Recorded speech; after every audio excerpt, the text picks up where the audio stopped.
Une soirée en or pour le diamant. Est-ce que Dustin Poirier l'a emporté pour le dernier combat de sa carrière? On en reparlera tout à l'heure, mais si vous écoutez ce podcast, j'imagine que vous connaissez la réponse à cette question. En tout cas, sur la piste aux étoiles, on a eu un joli main event entre Max Holloway et Dustin Poirier pour clore la trilogie. Bonsoir à tous. Ravi de vous retrouver pour bien faire le débrief de cette UFC 318. C'était au Smoothie King Center de la Nouvelle-Orléans en Louisiane, dans la maison de Monsieur Dustin. L'hommage a été total avant, pendant et après le combat, l'hommage médiatique, l'hommage des combattants.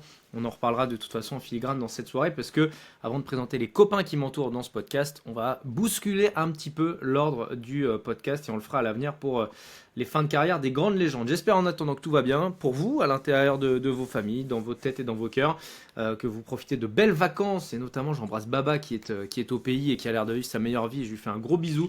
J'espère qu'il profite bien de ses proches et de ce beau soleil qui a l'air de l'entourer, qui récupère bien.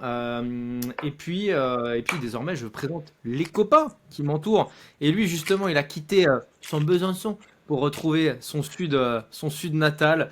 Il est frais comme un gardon. Il sort d'un sparring, je cite, sur la plage, le Vénard. Ori, salut Ori, ça va? Salut Clément. Très mauvaise idée le grappling sur la plage. Le sable fait des trucs. J'aurais pu y penser avant, mais. Donc ce sera un podcast en souffrance un peu. Ah, déjà pour la prise d'appui, ça doit déjà être un enfer. Alors j'imagine même pas la galère que ça a dû être. Lui peut faire un peu du grappling, mais peut-être à Paris-Plage maximum en ce moment. C'est mon cher Lionel, l'inénarrable. Salut Lionel. Bonjour Clément, bonsoir plutôt Ori. Alors juste histoire de clore le débat une fois pour toutes, les plages de galets sont supérieures aux plages de sable. Et je n'en démordrai pas.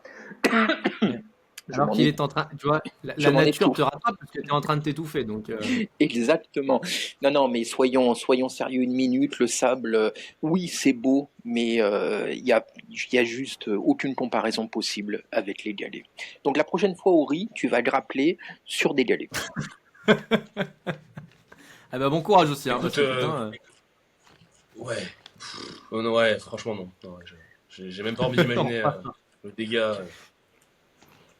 Ouais, j'avoue.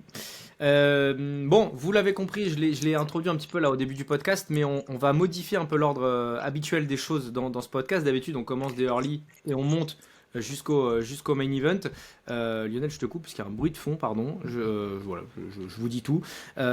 Et donc, voilà, là, retraite de Dustin Poirier oblige. On va exceptionnellement commencer par le main event.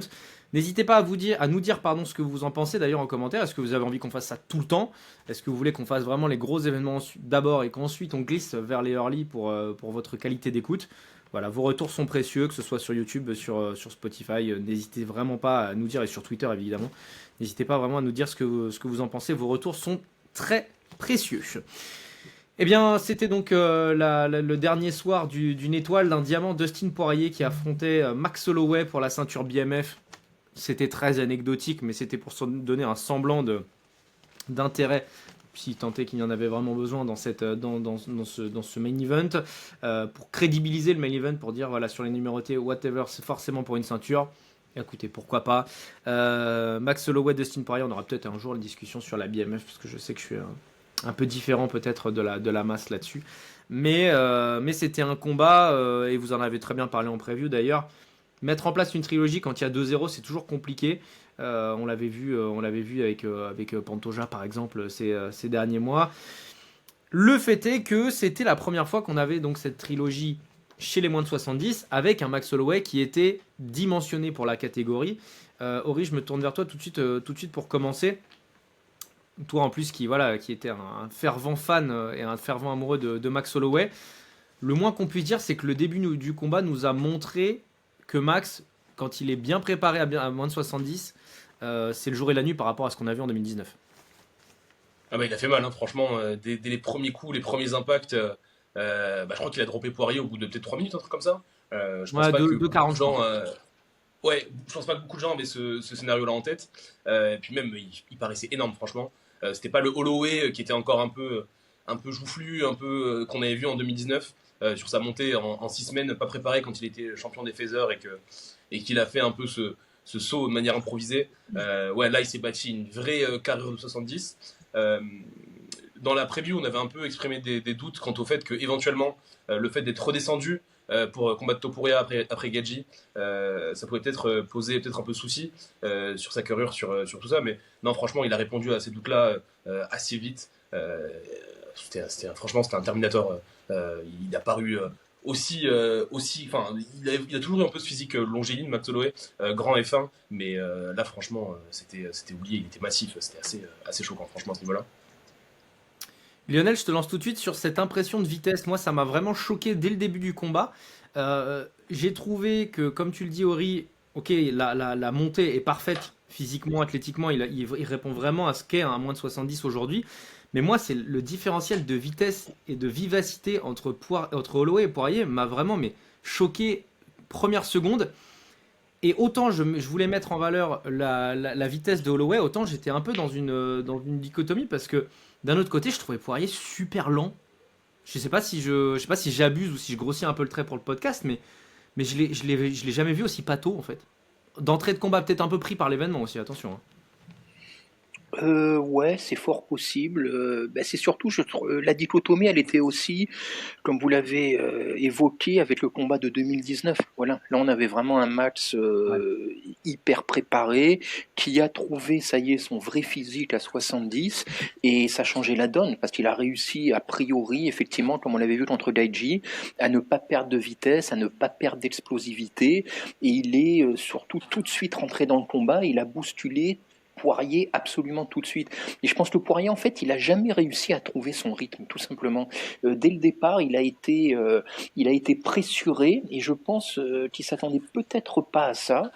Et pris par l'event, j'ai pas eu l'impression. Moi, j'ai vraiment l'impression que c'est au niveau tactique, au niveau physique qu'il a juste été dépassé en fait. Et quelque part, il est temps qu'il s'arrête aussi maintenant, parce qu'on a vu aussi un Poirier qui était clairement. Ça fait quelques combats qu'il est sur le déclin, mais hier on a vu qu'il avait.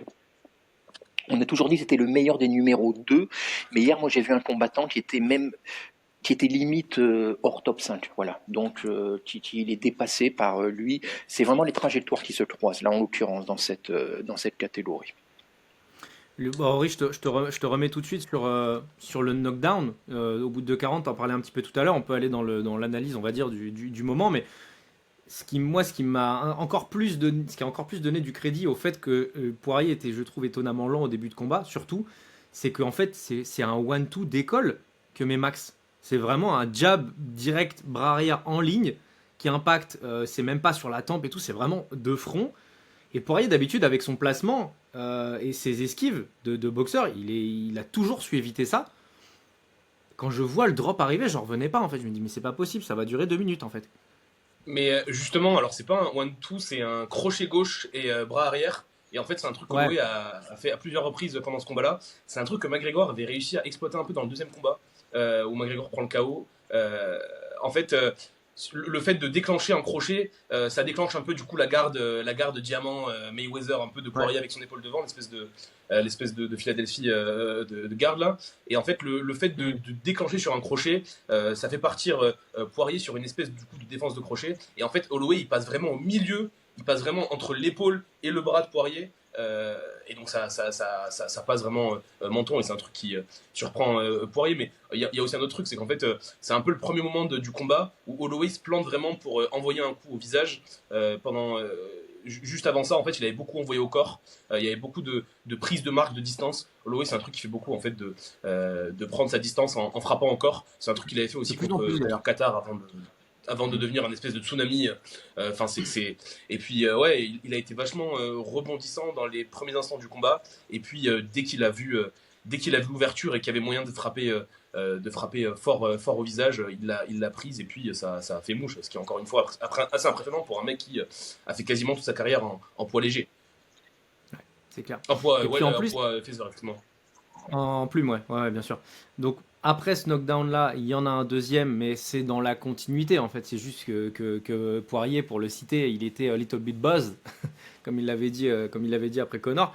Euh, donc voilà, il y a un deuxième knockdown qui est certes moins significatif, mais c'est un knockdown quand même.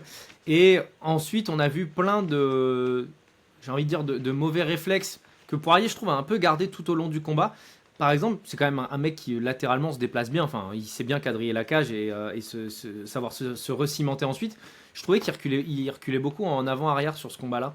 Je sais pas si on l'a remarqué, je sais pas si vous l'avez vu aussi, mais il y a beaucoup moins de pas chassés et le fait d'aller en arrière t'expose toujours parce que tu subis en fait la distance qui te maintient de la cage, enfin qui te reste par rapport à la cage et tu te fais cadrer plus facilement. Donc vas-y, Ori, je t'en prie, continue, je reviendrai avec Lionel ensuite. J'ai l'impression que le mouvement de Loé, ça l'a vraiment perturbé à ce niveau-là. C'est-à-dire qu'il a quand même pas mal été dans une position de chasseur, euh, particulièrement au début du combat. Euh, et puis en fait, ouais, quand Holloway est passé à l'offensive, t'as l'impression que Poirier, il savait plus vraiment quelle position adopter. Et donc je pense que oui, effectivement, il s'est retrouvé un peu, je pense, dérouté en fait au niveau de son game plan. Je pense pas qu'il. En fait, pour moi, la clé d'Holloway, sa performance sur ce combat, c'était son mouvement en fait. Et d'ailleurs, pour moi, le seul moment où il perd un peu de flamboyance dans ce combat-là, c'est quand il commence à arrêter de bouger aussi vite et aussi fort, notamment dans le troisième round, après s'être fait connecter à la fin du deuxième. Euh, pour moi, franchement, le mouvement d'Holloway, il était tellement rapide. Puis c'est un truc, on l'avait dit un peu en preview, Holloway il s'est vraiment réinventé à ce niveau-là dans son style. C'est plus un espèce de bulldozer qui envoie les coups quitte à les prendre. Maintenant, il a vraiment un espèce de in and out. Depuis qu'il a dû affronter des mecs très puissants comme Geji, Topuria, Poirier, même Arnold Allen en vrai. Hein. Franchement, moi je trouve que ce style-là, il a depuis qu'il a combattu Allen à 45, à 145. Et donc moi je pense vraiment que Poirier n'a jamais réussi à savoir où était Holloway. Et les seuls moments où il a eu encore une fois un peu de succès, c'est quand Holloway était un peu flat-footed au niveau de après avoir pris le knockdown et au début du troisième round. Ouais. Mais je pense qu'il a été perturbé à un niveau. Il y avait vraiment plusieurs classes d'écart en termes de dynamique de carrière. Holloway il est encore là et Poirier on voyait que il était temps en fait. Il pourra plus faire la course avec les mecs du top de la catégorie. On l'a clairement vu franchement. Ouais, c'est terminé. Bon, c'est aussi assez normal. Hein. Lionel, toi, quand tu vois le premier round se terminer, tu te dis que ça peut aller au bout quand même?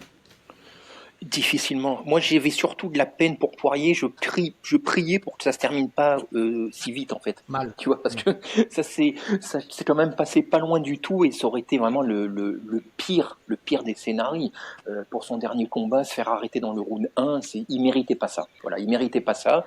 Et il a montré un peu, par défaut, ce qui faisait la valeur de Poirier, c'est son incroyable durabilité, son mental, son cœur, parce que il réussit quand même à tenir, à revenir, à lui-même envoyer Holloway ensuite au tapis, même si ça n'a pas été vraiment significatif, mais il l'a quand même fait, il est resté dans le fight. Mais j'aimerais juste revenir une seconde sur ce que tu disais, Henri, quand tu disais que Poirier a été perturbé dans son game plan. Pour rejoindre un peu ce qu'on disait en preview, moi je me demande vraiment quel était le vrai game plan de Poirier en fait, tu vois. Parce que tu avais préconisé des amener au sol pour perturber Holloway, il en a très peu tenté, pour ne pas dire vraiment quasiment pas, et ça s'est retrouvé à être un combat de striking, mais il était clairement dépassé assez rapidement et j'ai pas compris qu'il essaie pas plus de changer de niveau. Alors c'est très facile de le dire à ma place, hein, il pouvait peut-être juste pas, mais je trouve qu'il s'est installé dans le jeu de Holloway et ça rejoint un peu ce qu'on disait en preview, à savoir que le Poirier, ça se sent que depuis quelques combats, il laisse un peu au vestiaire tout ce qui est fight IQ, stratégie pour faire de la pure baston, sauf que face au Holloway d'aujourd'hui, qui avait travaillé, on sent qu'il a énormément bossé lui pour le coup son game plan, et le style de Poirier, ça ne pouvait pas suffire. Ça suffisait pas. Et moi, j'ai trouvé que Poirier, au-delà du fait qu'effectivement, il est sur la fin, physiquement, il répond un peu moins bien, j'ai trouvé qu'il avait moins de lucidité et que il arrivait moins à s'adapter. Voilà, j'ai trouvé moi, je trouve qu'il est passé un petit peu à côté de son combat. Voilà, au-delà de la performance XXL de Max. Et pour agrémenter ce que tu dis par rapport au combat rapproché, moi j'irais pas jusqu'à l'amener au sol parce que c'est pas non plus le style, même si bon il est quand même plutôt complet. Mais moi ce qui m'ennuie par rapport à Poirier, c'est que le premier moment fort avant le knockdown sur lequel le Poirier peut capitaliser, c'est sur une espèce de saisie où il prend la tête et il envoie un genou. Je sais pas si vous vous en rappelez à la moitié du deuxième round, qui connecte bien. Et donc là il avait une clé, mais on l'a pas vraiment revu par la suite. Et en fait, c'est vrai que Et d'ailleurs, c'est la un bataille truc, de la distance. dans le deuxième combat, il l'avait ouvert salement Holloway sur ça. Hmm. Et donc, il y avait une clé. Il a pas capitalisé. Et il s'est mis dans la distance d'Holloway qui finalement, bah, la plupart du temps, en fait, avait le combat à sa main, quoi. Et ça s'est traduit dans les rounds 3, 4 et 5 ensuite. On en reparlera de cette. Parce que ce combat-là, vraiment, il a eu deux vies. T'as les deux premiers rounds où c'est un peu le chaos, les fireworks. Et finalement, les rounds 3, 4, 5 sont des rounds. J'ai presque envie de dire que c'est des championship rounds. C'est un peu bizarre de dire ça pour une BMF. Mais c'est des rounds de gestion, mais aussi d'activité, de recherche de nouvelles zones de frappe d'Holloway. On en reparlera. Moi, notamment au round 4, j'ai beaucoup aimé les variations parce qu'il a beaucoup low kické. Parce qu'il n'avait pas beaucoup fait en début de combat. On en reparlera tout à l'heure. Il y avait pas mal de middle dans le premier. Mais il frappe beaucoup plus en zone basse en round de 4 pour vraiment cimenter sa victoire. Et pour éviter que Poirier, dans les dernières minutes, puisse y aller à la puissance. Euh, on a, ce que je disais dans le débrief, c'est que comment dire, le public de la Nouvelle-Orléans devait être assez tourmenté après 8-9 minutes de combat. Il y a quand même ce knockdown, qui est un vrai knockdown aussi, ou sur un 1-2 pareil, enfin sur un enchaînement en deux temps, avec Holloway qui baisse un peu la tête, hein, le cross de, je sais plus si c'est un cross ou un direct, je crois que c'est un peu entre les deux, je dirais plutôt que c'est un cross, mais qui atterrit quasiment à l'arrière de la tête de Max. Bon bah là évidemment, même si tu as le meilleur menton de l'histoire ou la meilleure durabilité de l'histoire, quand tu prends un coup à cet endroit-là, bah forcément tu tombes, t'es buzz aussi. Et quand il revient dans son coin, Holloway, je sais pas si vous avez vous souvenez du ralenti, mais t'as vraiment t'as toute l'asthma qui le porte, quoi. Et là, et franchement, j'ai vraiment l'impression, oui, je te vois acquiescer, mais franchement, j'ai l'impression que s'il reste 20 secondes de plus, bah, on parle peut-être pas du combat du tout de la même manière, quoi. Mais j'ai eu l'impression que c'était plus les coups de coude au sol qui lui ont fait mal, parce que c'était une violence en vrai. Après la Ouais. tentative de guillotine, là, il repasse en position dominante, et il y a C'est pareil, il a fait le 3-4 coups de coup. coude. Mais en même temps, c'est Poirier, c'est un combat à la maison, c'est la retraite. Évidemment qu'il va la tenter, la guillotine, les gars. Mais Ça on aurait s'en été tape de la tellement. guillotine, bordel! Mec, Non, mais attends, je il suis y avait une d'accord, hein. chance sur un million qu'elle passe, mais si tu veux, ça aurait été des diamants dans le ciel, là, tu vois. Non, ça aurait été fou. Mais non, non, franchement, bah en fait, tu sens que Max, il lui faut du temps pour récupérer. Hein. Et c'est pour ça que le troisième round, c'est le round le plus équilibré, t'as l'impression presque. Poirier touche. En fait, Holloway, il est un peu en face, tu vois. Et moi, je me disais pendant le combat, est-ce qu'il est fatigué? Est-ce que c'est pour ça qu'il est aussi, bah, encore une fois, flat-footed, en fait. Il avait plus ce rebond, en fait, cette vitesse de déplacement, Ouais. ce in-out, ce déplacement latéral. Et ouais, il lui a fallu quand même un round pour bien récupérer. Et effectivement, tu parles de championship round. Holloway, il a vraiment poinçonné sa victoire au quatrième et au cinquième. Mais en fait, ce moment-là, à la fin du deuxième, il a vraiment failli changer toute la dynamique du combat. Tu vois. Même s'il l'avait pas terminé à ce Mm. moment-là, il a failli entamer Max Holloway à un point qui aurait fait enfin, Poirier, il a vraiment eu des opportunités dans le troisième round. Hein. Holloway, il était beaucoup Ouais, plus en ouais. face. Et moi, encore une fois, en tant que grand fan d'Holloway, je me suis un peu. T'es pas serein, ouais. Mm. Oui. Je revois mes notes, en fait, c'était pas dans la quatrième, mais dans la troisième reprise que Holloway envoie beaucoup de low kick. Aussi, bah forcément pour maintenir une distance, hein, enfin, il envoie du front kick aussi, tu vois, c'est vraiment, laisse-moi revenir un petit peu. Et c'est vrai que le round se partage en deux. T'as les deux premières minutes. Vraiment, tu te dis, bon, bah, entre un Poirier qui augmente un peu de rythme, pas tant que ça d'ailleurs, on peut peut-être le critiquer, et Holloway qui tourne autour, qui kick beaucoup et qui finalement après se remet un peu dans la dynamique.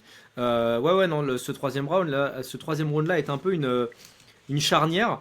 Mais je me tourne vers toi, Lionel, mais on a quand même assez vite retrouvé un Holloway compétitif dans ce troisième round, hein.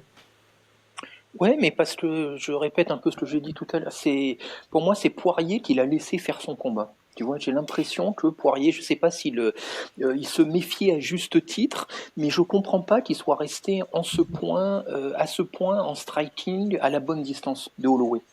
Tu vois, il n'a pas essayé de le perturber, il n'a pas essayé de lui, enfin, ou il n'a pas réussi tout simplement. Mais moi, j'attendais un changement de niveau, ne serait-ce qu'au striking. Soit tu lui rentres dedans, soit au contraire, tu essaies par ton footwork de t'en éloigner et de le faire venir. On sait que Dustin, en plus, il est très fort pour ça, pour bosser dans la poche.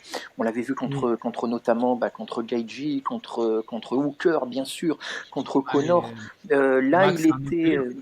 absolument, absolument, mais Je pense aussi que le Poirier de 2025 n'est clairement plus celui des années précédentes. Oui. Voilà.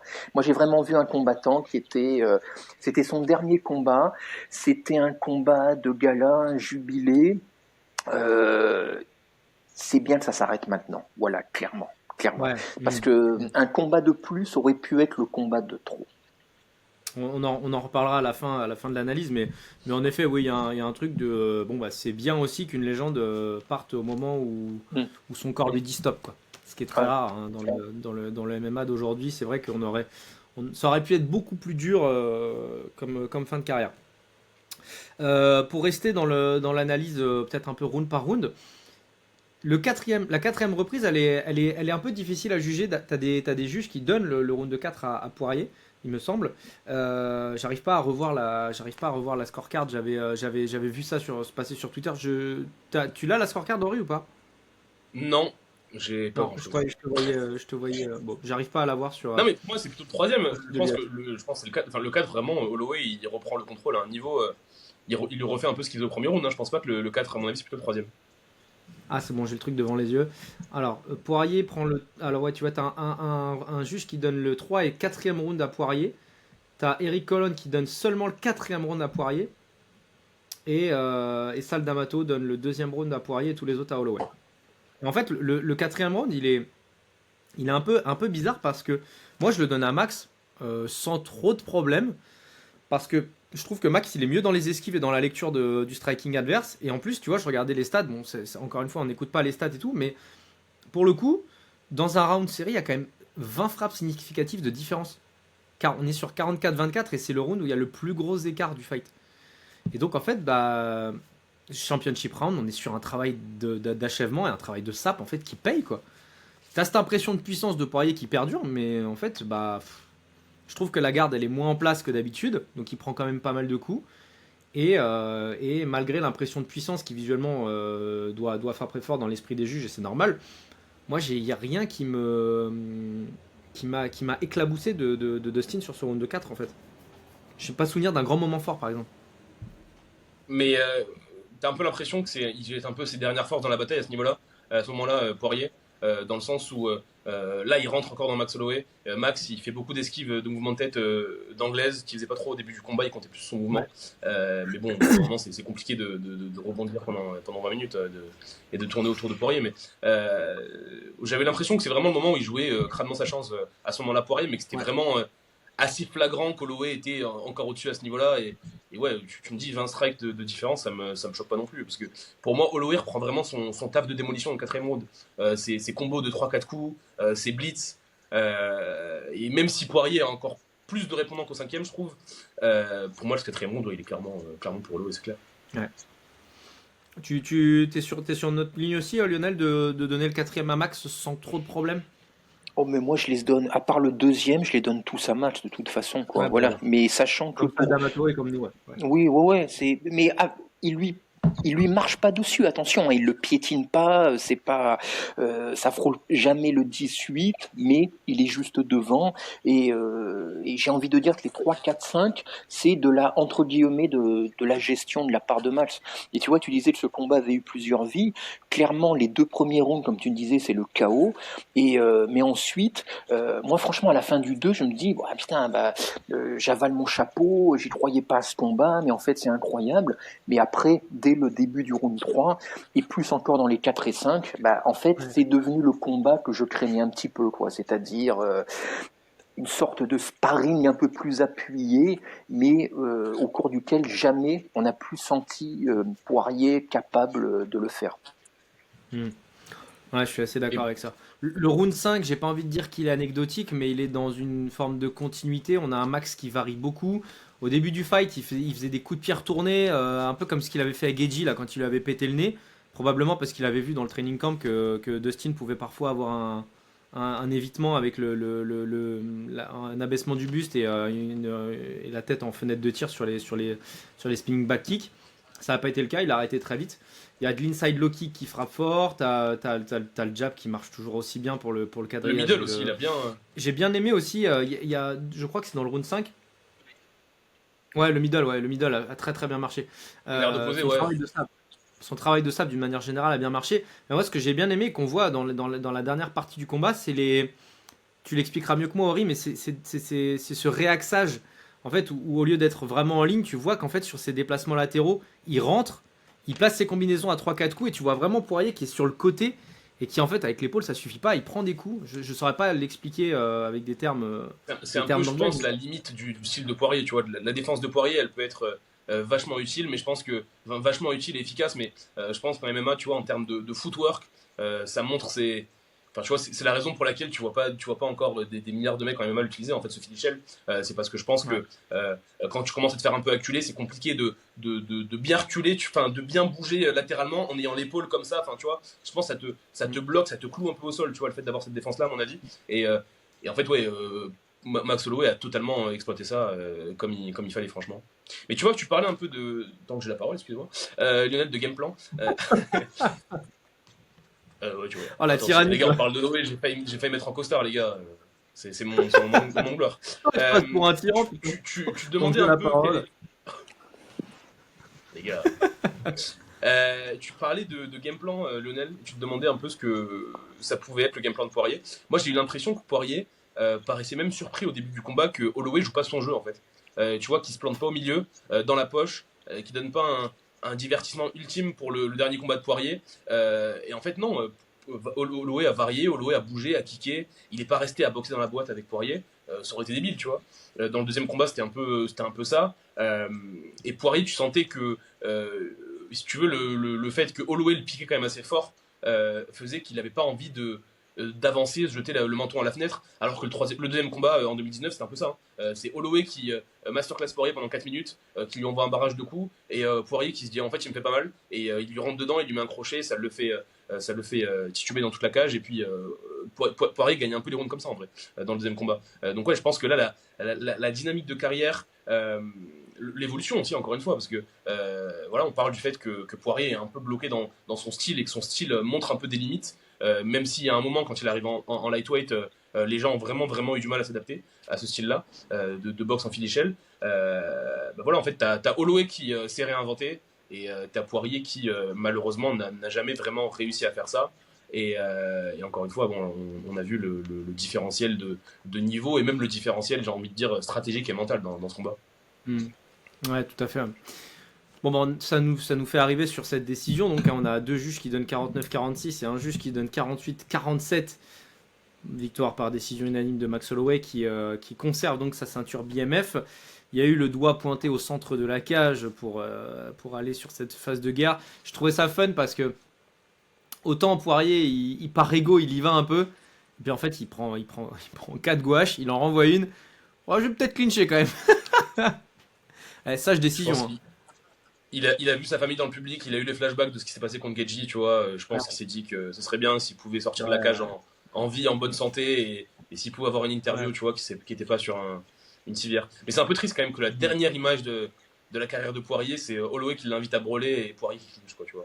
C'est pas représentatif de ce qu'il nous a offert, en tout cas, l'UFC. C'est sûr. Mais bon, ce serait quand même terrible qu'on ait la création d'une catégorie jeu d'essai de famille, genre qui s'est fait exterminer par Holloway dans les 10 dernières secondes. Je pense que c'est bien de ne pas créer, que la jurisprudence reste pour Justin Gaethje, tu vois. Surtout pour le dernier combat, t'imagines le dernier combat de la carrière de Dustin Poirier, tu viens au centre de la cage, tu brawles avec Max Holloway, t'es chez toi, t'as ta famille, t'as Lil Wayne, et tu te fais salir comme ça. Non, franchement, ça, je décide. C'est la première minute de la cage.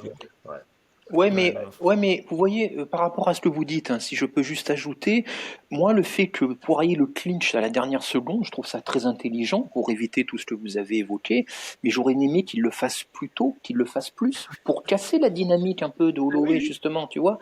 Et j'ai l'impression, en fait, si on reparle de game plan ou stratégie, en fait, c'est au-delà de ça. J'ai l'impression que Poirier, comme tu l'as très bien dit, Ori, tout à l'heure, pour lui, c'était un combat de gala, il voulait une guerre, il voulait un brawl. Là où Holloway, lui, il est venu faire un vrai combat. Donc, et c'est vrai que Poirier s'est peut-être limite senti floué en disant mais tu fais quoi là? Tu me déjoues, je suis pas là pour ça, quoi. Donc c'est bizarre. Moi, il m'a laissé vraiment un sentiment curieux, ce fight. Excuse-moi Lionel, mais j'ai l'impression qu'on a quasiment dit la même chose contre Gaethje. C'est-à-dire? C'est quand. Bah, sur ce truc de, t'as vraiment Holloway qui joue le jeu, qui joue son jeu, alors que Geji veut jouer un jeu autour, centralisé autour de la ceinture BMF, de genre, vas-y, on va se la mettre, on va se marrer, le game plan, on le laisse au vestiaire, et puis zigo, quoi. Ah, Non, mais en même Geji, temps, j'avais quand même. Ouais, Geji, j'avais quand même le sentiment de quelqu'un de complètement dépassé, vraiment quoi. Il pouvait pas faire autrement. Holloway avait joué avec lui, tu vois. Là où Poirier, j'attendais quand même. Poirier est quand même plus intelligent que Geji. Il est quand même plus fort, plus technique. Il a plus d'armes. Or, il a donné un combat qui était quasiment aussi, presque aussi unidimensionnel qu'avait donné Geji. C'est en ça que moi que j'étais un Oui, peu oui. déçu. Je suis resté sur ma faim. Ori, t'avais l'air Mais d'accord. est-ce qu'ils ont vraiment les capacités encore de. Tu vois, est-ce que c'est pas qu'une question de. Est-ce qu'ils s'étaient pas juste dépassés en fait, j'ai envie de te dire. Est-ce qu'il n'y a pas eu ce truc-là de. Ils sont juste venus comme tu vis au McDo, c'est-à-dire venez comme vous êtes. Et en face, t'avais Holloway qui était trop bien préparé, trop bien analysé. Il y a trop. Non, mais c'est vrai. Mais c'est un peu. Toute leur carrière, ça a un peu été ça, tu vois. Poirier, moi j'ai eu l'impression que il y avait un game plan que quand il affrontait un grappleur, tu vois. Et qu'il fallait tourner, bouger. Mais en fait, dès qu'il y avait un striker, c'était toujours un peu de l'impro. J'aurai une meilleure boxe que toi, je serai plus slick que toi, j'aurai plus de puissance que Hmm. toi. Dans la boîte, je vais être meilleur que toi. Mais en fait, encore une fois, ouais, Holloway, il est venu pour gagner, quoi. Et Ouais, Poirier ne pouvait pas rivaliser avec lui à armes égales, tu vois, j'ai envie de te dire. exactement. Bon, après l'analyse de ce combat, et je vous remercie pour ça, les gars, on va peut-être ouvrir, allez, 8 9 minutes autour de Dustin Poirier pour conclure cette analyse du main event. Lionel, je me tourne vers toi, l'émotionnel, le cœur, comment dire, je sais plus comment dire, l'écorché vif que tu es. Quelle est pour toi la place de ce combat de Dustin dans sa carrière? C'est quand même c'est pas un happy ending, mais ça aurait pu être bien pire quand même. Ah oui, bien sûr. Non, mais comme tu l'as dit tout à l'heure, ça aurait pu être. On a évité le pire. Voilà, ça aurait pu être bien plus sale. Pour autant, j'ai l'impression que c'est un combat qui va, d'un strict point de vue sportif, on va l'oublier, je pense. Il restera un peu dans l'anecdotique, quoi. Il va rester parce que c'était le dernier et parce que Holloway a remporté, in fine, le dernier de la trilogie, de leur trilogie. Voilà. Sinon, c'est pas sur ça qu'on va retenir Poirier. De la même façon, si j'élargis un petit peu, c'est pas sur ces derniers fights qu'on va retenir non plus la carrière de Poirier. Ah, Makhachev quand même, c'était homérique. Oh. C'était pas un grandiose Poirier, mais c'était homérique. Je pense que Makhachev, je crois que je l'avais dit en preview déjà, il y a beaucoup de. Je trouve qu'on surestime un petit peu la performance de Poirier et il y a Oui, beaucoup oui. d'anti. Makhachev cristallise les passions, on va dire, comme tout Dagestanais qui se respecte. Et je pense qu'il y a beaucoup de haters de Makhachev qui ont tendance à en faire un petit peu trop avec la prestation de Poirier, hein, qui était très honorable, mais. mais Ah ouais, c'était Léonidas contre à la fin de 300. Non mais non mais en vérité, il y a, comme tu dis, il y a quand même une domination outrageuse, mais les extrêmes ont été tellement inattendus du côté de Poirier qu'en fait le simple fait qu'on assiste à un quatrième round quand tu vois le premier, c'était déjà un oui, truc de dingue. absolument, Donc je pense que ça absolument. participe aussi, en fait. Oh oui, absolument. Mais je pense que c'est aussi pour ça que Makhachev a tenu à le terminer aussi, tu vois. Parce que si c'était allé au bout des 5, clairement, ça aurait été un échec. On aurait parlé de Ouais, victoire morale pour Poirier. Donc ouais. là, ça a un petit peu minoré la chose. Deuxième question, messieurs. J'ai préparé mes petites notes. Là, vraiment, on va dans l'émotion parce que je trouve que c'est aussi pour ça qu'on fait des podcasts. C'est aussi pour raconter un peu nos tranches de vie derrière. Euh, le combat qui vous a le plus marqué de Poirier dans sa carrière, ce que vous avez vu en direct, ce que vous avez vu ensuite. Ori, je commence par toi. J'ai envie de dire Dan Hooker comme ça, parce que c'était un peu l'ère des combats, c'était le début des combats un peu à huis clos, où t'entendais vraiment chaque coup Hmm. touché. C'était absolument dingue. Moi, ça fait partie, c'est la deuxième année où j'ai commencé vraiment à regarder le MMA de manière maladive et addictive. Euh, et franchement, ouais, ça fait partie des combats en fait qui font que tu te prends de passion en fait. Pour la MMA, il y a le côté technique, il y a le côté. Mais en fait, quand t'as deux mecs qui se mettent au milieu de la cage comme ça et qui s'envoient, et t'as Poirier qui commence très mal, Et en fait, c'est un peu le truc qu'on aime chez Poirier, c'est qu'en fait, c'est un peu l'éternel second, tu vois. Poirier, j'ai l'impression qu'on l'apprécie jamais autant que quand il démarre mal, ou alors il est underdog, comme contre McGregor, tu vois. Ou alors hyper, mais il fait une belle prestation, comme contre Khabib, comme contre Oliveira, tu vois. Ouais, il l'a quand même droppé, il a failli, il était à deux doigts. Donc ouais, ce truc-là, pour moi, ce combat-là, il est vachement symbolique de la carrière de Poirier. C'est-à-dire qu'on le met contre un espèce de Young Lion, tu vois, un espèce de BSD qui est censé être sur une meilleure dynamique que lui, qui est censé un peu prendre sa place dans le top de la catégorie. Et en fait, le combat commence très mal. Et puis, t'as un ajustement. En fait, t'as Poirier qui revient au début du troisième round et puis il le domine, il le roule dessus. Quand tu vois le visage de Donoker à la fin du combat, il est en PLS. Ouais, pour moi, c'est soit celui-là, soit, si j'ai le droit de mettre une petite mention honorable, pour moi, le KO sur McGregor à Abu Dhabi. Alors que t'as Dana White qui commençait déjà à rêver du rematch entre Khabib et McGregor, tu vois. Khabib n'avait pas fermé la porte à 100% à revenir. Et puis t'as Poirier qui vient, qui gâche la fête, qui s'impose alors qu'il ne doit pas s'imposer. Pour moi, ces deux combats-là, ils sont quand même assez significatifs de la carrière de Poirier, c'est-à-dire qu'il n'a jamais été là où on l'a attendu, et en même temps, on l'a toujours aimé parce qu'il a cette image d'éternel second. Lionel, toi, tu partirais sur quoi? Moi, spontanément, le même contre Hooker. C'était absolument incroyable. Je l'avais vu en direct et c'était vraiment l'illustration même de la guerre, de la bataille. C'était une guerre de tranchées. C'était incroyable, avec des retournements de situation. Aucun des deux qui veut lâcher. Effectivement, Poirier passe près de l'abysse et il revient parce que ce Poirier, c'était ça. Et c'était juste incroyable. Avec un Hooker qui termine dans un état, je pense que il n'a jamais été vraiment le même depuis, Hooker. Surtout qu'à l'époque, il était considéré comme le prochain contender et Poirier est venu un peu remettre de l'ordre dans tout ça. Donc, à chaud émotionnellement, c'était vraiment celui-ci. Mais je garde aussi gros souvenirs de deux que j'avais pareillement vus en direct et les deux combats qu'il avait enchaînés contre Gaethje et Alvarez.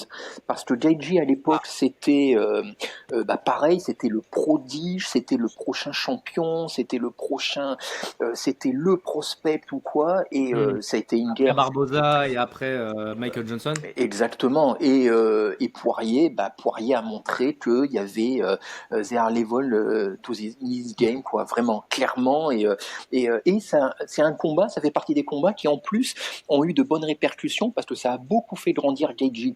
Ensuite, ça l'a obligé à un peu changer son style et à devenir un peu plus intelligent dans la cage. Et derrière, il se prend Eddie Alvarez. Il y avait eu un no contest déjà entre les deux, un combat qui partait très très bien. Et là, à nouveau, guerre absolument incroyable, que Poirier termine hyper brutalement.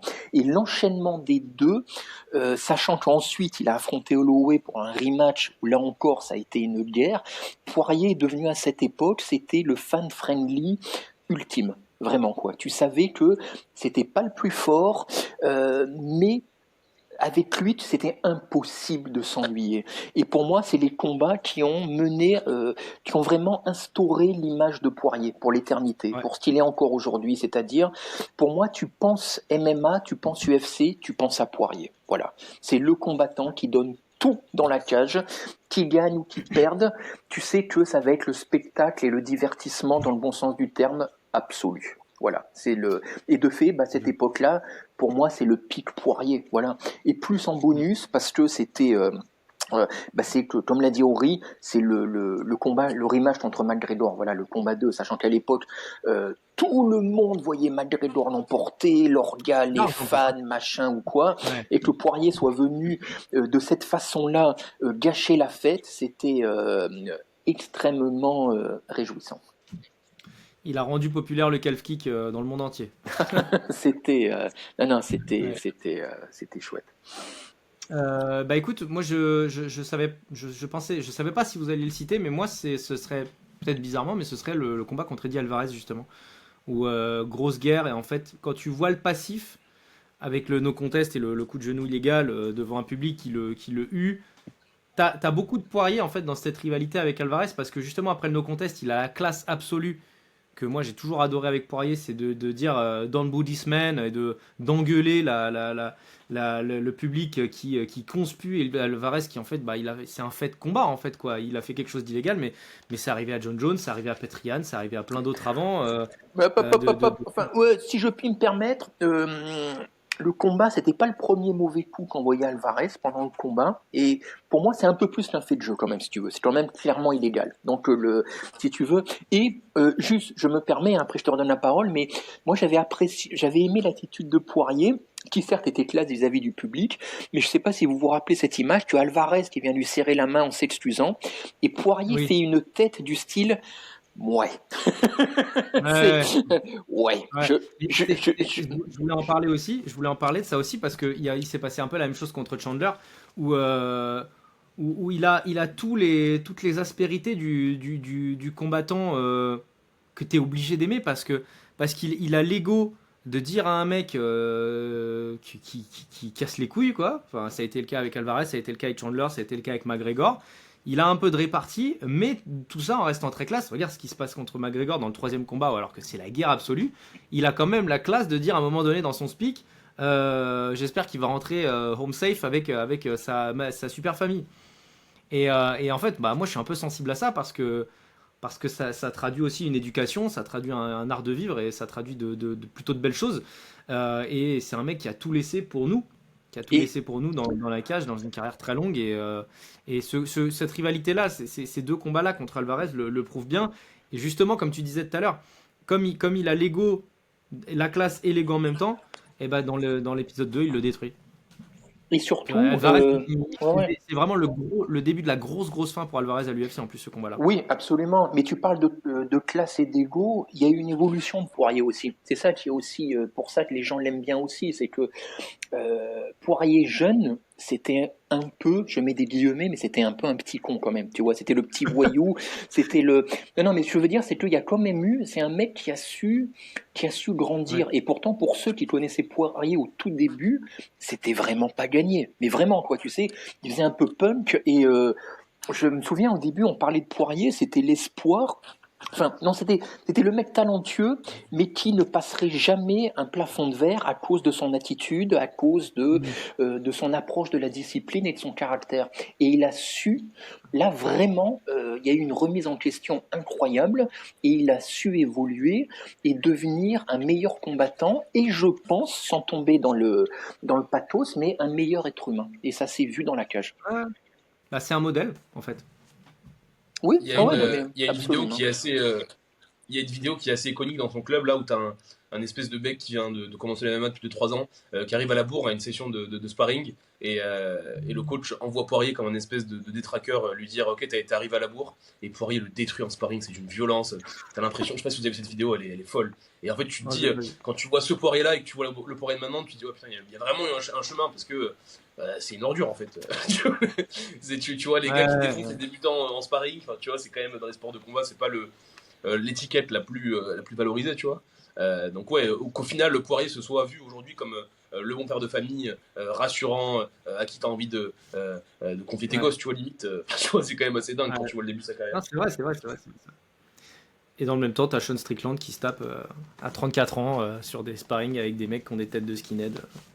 Il n'a jamais vraiment progressé lui. Après il Chacun, partait de plus loin je crois aussi. chacun prend son. Il Hein. partait de plus loin, il partait de plus loin que Poirier aussi Strickland en termes de Certes, pourriture je pense certes, dans la vie, tu vois. certes. Oui, oui, certes. D'ailleurs, j'ai beaucoup ri quand t'as dit en preview qu'il avait une tête de skinhead quand il était jeune. Poirier, oui, j'ai beaucoup aimé. J'ai beaucoup aimé, ça m'a beaucoup fait rire. Bon, je pense qu'on a fait le tour, hein, les gars, sur ce duel, sur Dustin Poirier, ce qu'on en a pensé. Un combattant qui ne laisse pas indifférent et qui était quand même, au fil des années, assez adulé. Je suis assez d'accord avec ce qui a été dit par chacun d'entre vous. On ouvre la deuxième partie de ce podcast donc avec l'analyse du reste de cette soirée. On va commencer par le co-main event évidemment. On va redescendre la catégorie dans l'autre sens, vous l'aurez compris. Et on va commencer donc par ce Paulo Costa, Roman Kopylov. Je suis impatient de t'entendre Lionel parce que en général c'est le genre de combat, c'est l'archétype du combat sur lequel on s'oppose. Parce que je pense que tu vas un peu tenser notre ami russe. Euh, Alors, Dis gentiment. non, non, je vais voir le verre à moitié plein. J'ai été étonné, surpris en bien par Costa. Vraiment, quoi. Ah, J'ai retrouvé des flashs, non, enfin, même plus que des flashs, hein, j'ai retrouvé dans les 2 premiers rounds du Costa vintage, vraiment agressif, dans le bon sens du terme, qui avançait sur l'adversaire, qui était bon en contre, qui bougeait bien et qui frappait, qui connectait, précis, qui avait un bon timing. Et franchement, j'ai été surpris parce que je le pensais désormais incapable de réatteindre ce niveau. Vraiment, quoi. Moi, je m'attendais à un combat soporifique de sa part. En preview, j'avais mis en doute son sérieux désormais à l'entraînement. Mais écoute, il m'a fait mentir. Le gars s'entraîne toujours. En plus, il a étudié l'adversaire, ça se voyait. Et il m'a plu. Vraiment, ce qu'il a montré m'a plu. Il n'y avait pas de génie ou c'était Kopilov en face, hein, mais vraiment, il m'a plu. J'ai retrouvé un Costa concerné et ça m'a plu, vraiment. Et plus que ça encore, au troisième, il était cramé. Ça se voyait que le cardio, il en avait plus. Il a réussi à s'accrocher malgré tout. Il a pas baissé les bras et en toute fin de round 3 même, il réenclenche la marche avant, il réussit à tourner pour pas se faire cadrer et c'est même lui qui est plus actif en fin de combat. Donc franchement, moi je mets le crédit, la victoire vraiment, je donne le crédit à Costa. Après, ah bah, très bien. effectivement, Kopilov m'a encore, il m'a encore déçu quand même. Enfin, mais en même temps, il m'a Ouais. pas déçu. C'est juste la continuité de ce qu'il a montré dans ses 2, 3 derniers combats. Et je pense que vraiment, il a atteint son plafond de verre, quoi. Il est beaucoup trop unidimensionnel. Parce que même en striking, c'est même pas le fait qu'il change pas de niveau, je pense pas qu'il en soit capable, mais c'est le fait que même en striking, t'avais l'impression qu'il avait un plan A et rien d'autre. Et quand Costa a commencé à trouver les ouvertures, il n'a pas réagi. Il se laissait faire en fait. Il n'a Ouais. réussi à commencer à marquer des points que quand Costa était fatigué dans le round 3. Donc je pense que ça nous a montré 2 choses. Clairement, Kopilov, je pense qu'il va s'arrêter là, il va pas monter beaucoup plus haut. Et Costa, écoute, je parle pas d'un nouveau run pour le titre, mais je m'avoue curieux pour son prochain combat s'il reste dans ses dispositions d'esprit. Alors, je suis d'accord avec 99% de ce que tu dis, mon cher Lionel. La seule réserve, elle est sur le cardio, parce que moi, j'ai souvenir des combats, même, tu vois, même le combat contre Luke Rockhold, qui est pourtant pas le Mm. combat le plus intense de l'histoire, round de 3, il est turbo carbo, quoi, Costa. Oui, oui, Et là, j'ai ouais. trouvé que c'était pas tant que ça, parce que, notamment dans le deuxième round, voilà, il prend les rounds. Deuxième round, j'ai trouvé qu'il s'était mis un tout petit peu en mode économie sur les 2 dernières minutes pour garder du souffle pour le troisième. Et ça traduit quelque chose que je veux imprimer de manière plus globale dans l'analyse de ce combat-là, c'est que c'est une victoire très construite. Alors Mm. certes, Kopilov en face, il a une proposition qui est faible, mais pas. Je dis pas que Kopilov est faible, moi je l'ai longtemps défendu, mais c'est la proposition globale. Il a un striking qui est beaucoup plus volubile, qui est beaucoup plus beau et beaucoup plus, comment dire, varié que ce qu'il nous a montré. Je veux dire, les frappes avec ses kicks, normalement en ligne médiane ou en ligne haute, il envoie toujours des kicks. Là, bon, ok, à part de l'inside low kick un peu qui fait des dégâts, je crois, mais il n'y a pas grand chose d'autre. Un peu de middle, mais en fait, Costa est tellement physique que c'est les middle vraiment de Costa qu'on retient. Et donc, il y a une victoire construite. Je trouvais que Costa mettait quand même pas mal d'intensité au début, et j'avais justement cette crainte de la perte drastique de cardio. Je ne l'ai pas senti autant que je l'ai senti contre Rockhold, avec une intensité moindre, ni même d'ailleurs contre Whittaker. Ori, t'es positionné comment toi sur cette perte de Costa? Euh, En fait, j'ai longtemps cru dans ce combat qu'on avait vraiment un espèce de retour de Costa, de l'espèce de prime Costa. Tu vois, il y a un moment où j'ai crié, putain, c'est le vintage Costa. Quand au deuxième round, il a commencé à enchaîner des crochets corps-tête et finir avec un middle. Tu vois, c'était vraiment ce qu'on voyait dans le combat contre Romero. Tu vois, qui est vraiment le paroxysme de ce qu'il nous a offert à l'UFC. Mais en fait, en réfléchissant un peu, je me dis peut-être que Costa, en fait, si tu le laisses s'exprimer et si t'as pas un in and out à la Whittaker, il fera toujours ce genre de performance en fait. Tu vois, je me dis peut-être que il y a peut-être pas un renouveau mental énorme. Et c'est juste que les combattants qu'il a affrontés avant, c'est-à-dire Strickland, Adesanya, Whittaker, Vettori, l'ont mis soit sous pression, Ouais, c'est trop mauvais pour avec lui. un jeu Ouais. en volume. Donc à la Strickland, à la Vettori, tu vois, ils l'ont quand même beaucoup fait reculer. Ils l'ont fait beaucoup, tu sais, second guess, tu sais, un peu genre, c'est-à-dire qu'en fait, ils l'ont pas laissé s'exprimer du tout et s'installer dans son combat. Et Whittaker, il y avait du mouvement, il était beaucoup plus volatile et compliqué à choper, alors que Kopylov, à mon sens, il est vraiment resté en face de lui, sans en même temps lui envoyer des masses de coups qui auraient pu en fait lui perturber un peu son game plan. Et en fait, Costa, il démarre de manière vraiment crescendo, quoi. Au début du premier round, Kopylov envoie quelques coups et tu te dis ah bon, ça y est, c'est vraiment le combat qu'on va craindre que ça va être. Et en fait, tu te rends compte assez vite que le volume de Kopylov, il est vraiment très très faible. Et donc Costa peut commencer à installer un peu ses kicks, puis au final sa boxe, puis au final il est dangereux, puis il le drop. Et en fait, ouais, je pense que quelqu'un qui se comporte comme ça face à Costa, il aura toujours droit à ce genre de foudre. Voilà, je suis pas non plus hyper emballé à me dire qu'il y a vraiment un renouveau et que demain, si on fait un rematch contre Izzy, ça se passera différemment. Mais en tout cas, très content de voir ce Costa qui était un peu une espèce de carrière un peu gâchée à l'UFC revenir en tout cas avec une belle victoire en 2025, ce qui était on était peu confiant sur ça il y a quelques années, je pense. Ouais, je suis assez d'accord. Bon, bah après, voilà, victoire convaincante. Je suis d'accord avec toi, Ori, dans le sens où, en plus, j'aurais aimé qu'on voit du travail sur les contres.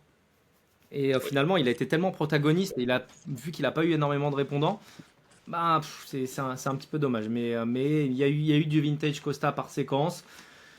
J'aurais aimé aussi, dans un monde idéal, voir un peu plus le bras arrière. Je le trouve encore assez timide en fait, hein. Il travaille beaucoup avec son cross du bras avant et beaucoup avec son jab et ses kicks. J'aurais aimé voir un petit peu plus de bras arrière.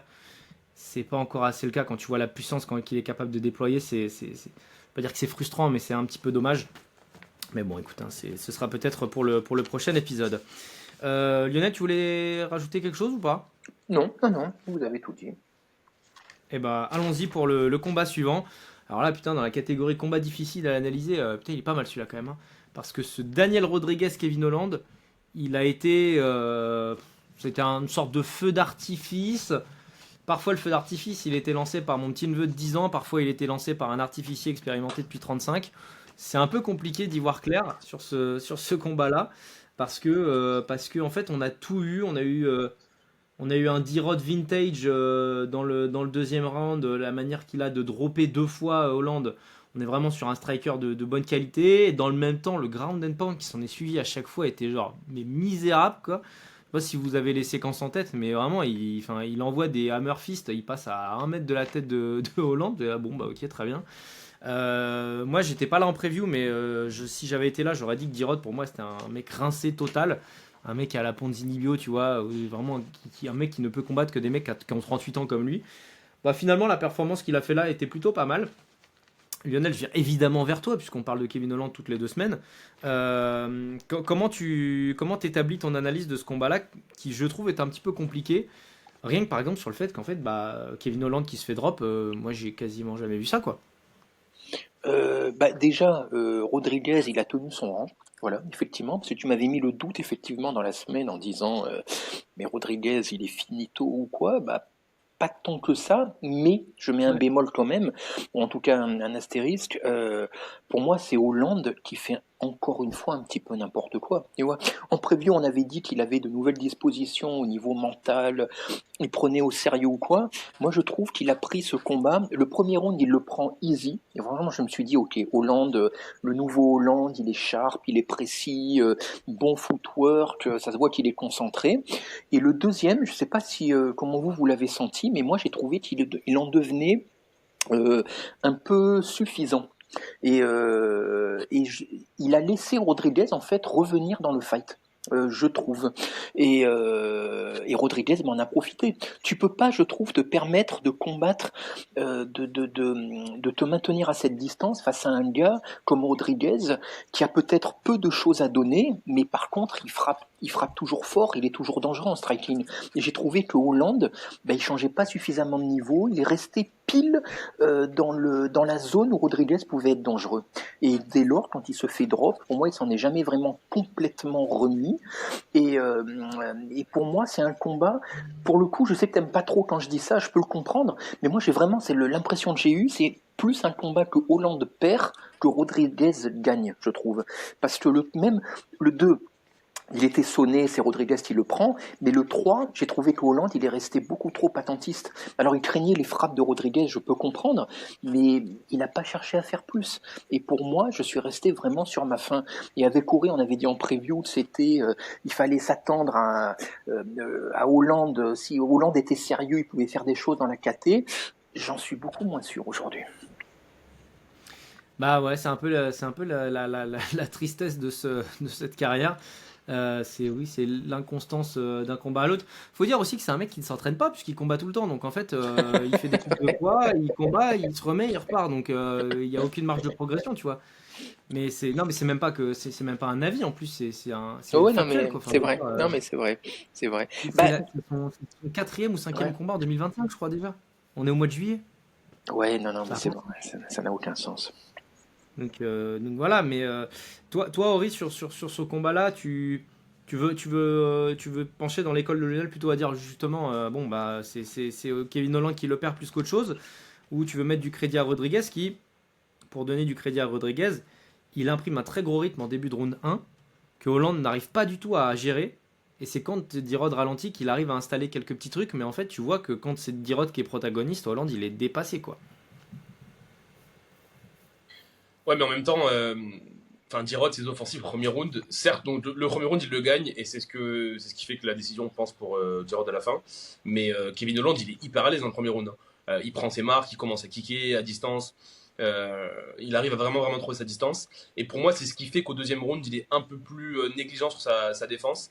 Et pour moi, le crochet gauche que met Dirod, qui fait, qui va le dinguer un peu Hollande dans toute la cage, pour moi, ce coup, il change le combat vraiment. Tu vois le ralenti, il est Hmm. vraiment sur la pointe du menton.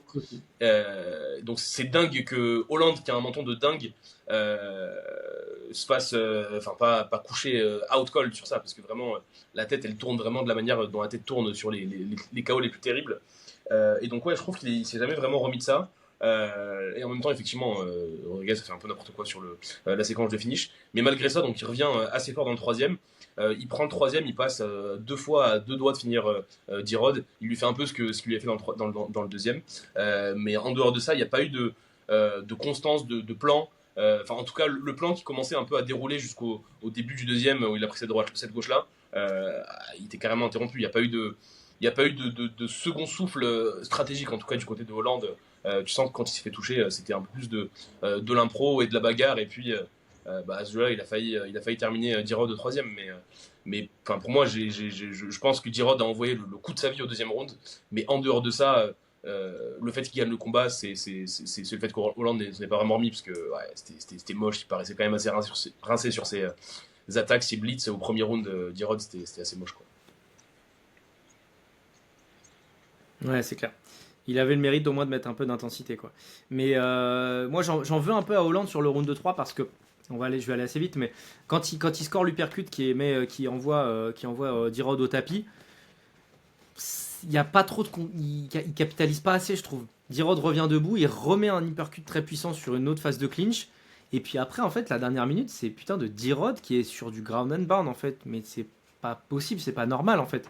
Alors que s'il avait réussi avec son talent à capitaliser sur cette très bonne minute du début du round 3, on aurait potentiellement pu faire un 18 et un draw, quoi. Donc c'est dommage. C'est dommage, mais bon, Kevin Holland, c'est tellement à chaque fois peut-être, et dommage le lendemain que bon, de toute façon, pas grand chose à rajouter malheureusement. Danny Gay, Patricio Pitbull, les gars, combat suivant. Moi je pense qu'on va aller assez vite sur l'analyse de ce combat-là qui en fait a très très peu de relief. Il y a deux moments dans le combat. Quand Danny Gay s'empale dans un direct du bras arrière de Pitbull, sur lequel Pitbull pendant 30 secondes il fait pleuvoir la foudre sans réussir à finir. Et le moment au début du troisième où Igué sur un kick a le bonheur d'avoir Pitbull qui s'empale complètement le nez à la fenêtre dans son genou, et qui lui aussi a sa minute on va dire de domination. Mais sinon c'est un combat qui a très très peu de relief, je trouve. La lutte de Pitbull est absolument... la lutte est bonne, mais en fait il y a rien après, quoi. Donc c'était un combat qui a eu vraiment beaucoup de mal à m'emballer. Je l'ai trouvé difficile, et on avait quasiment en fait le combat entre Dupont et Dupont, Lionel. Moi, les styles font les combats. Et là, j'ai trouvé que le style de Pitbull ne convient pas à ID. Cette nuit, en tout cas, il lui convenait pas du tout. J'ai l'impression que c'était vraiment sa kryptonite. J'ai trouvé ID emprunté, sans solution, impuissant. Mais parce que en face, il avait Pitbull. Vous avez vu le molosse que c'est.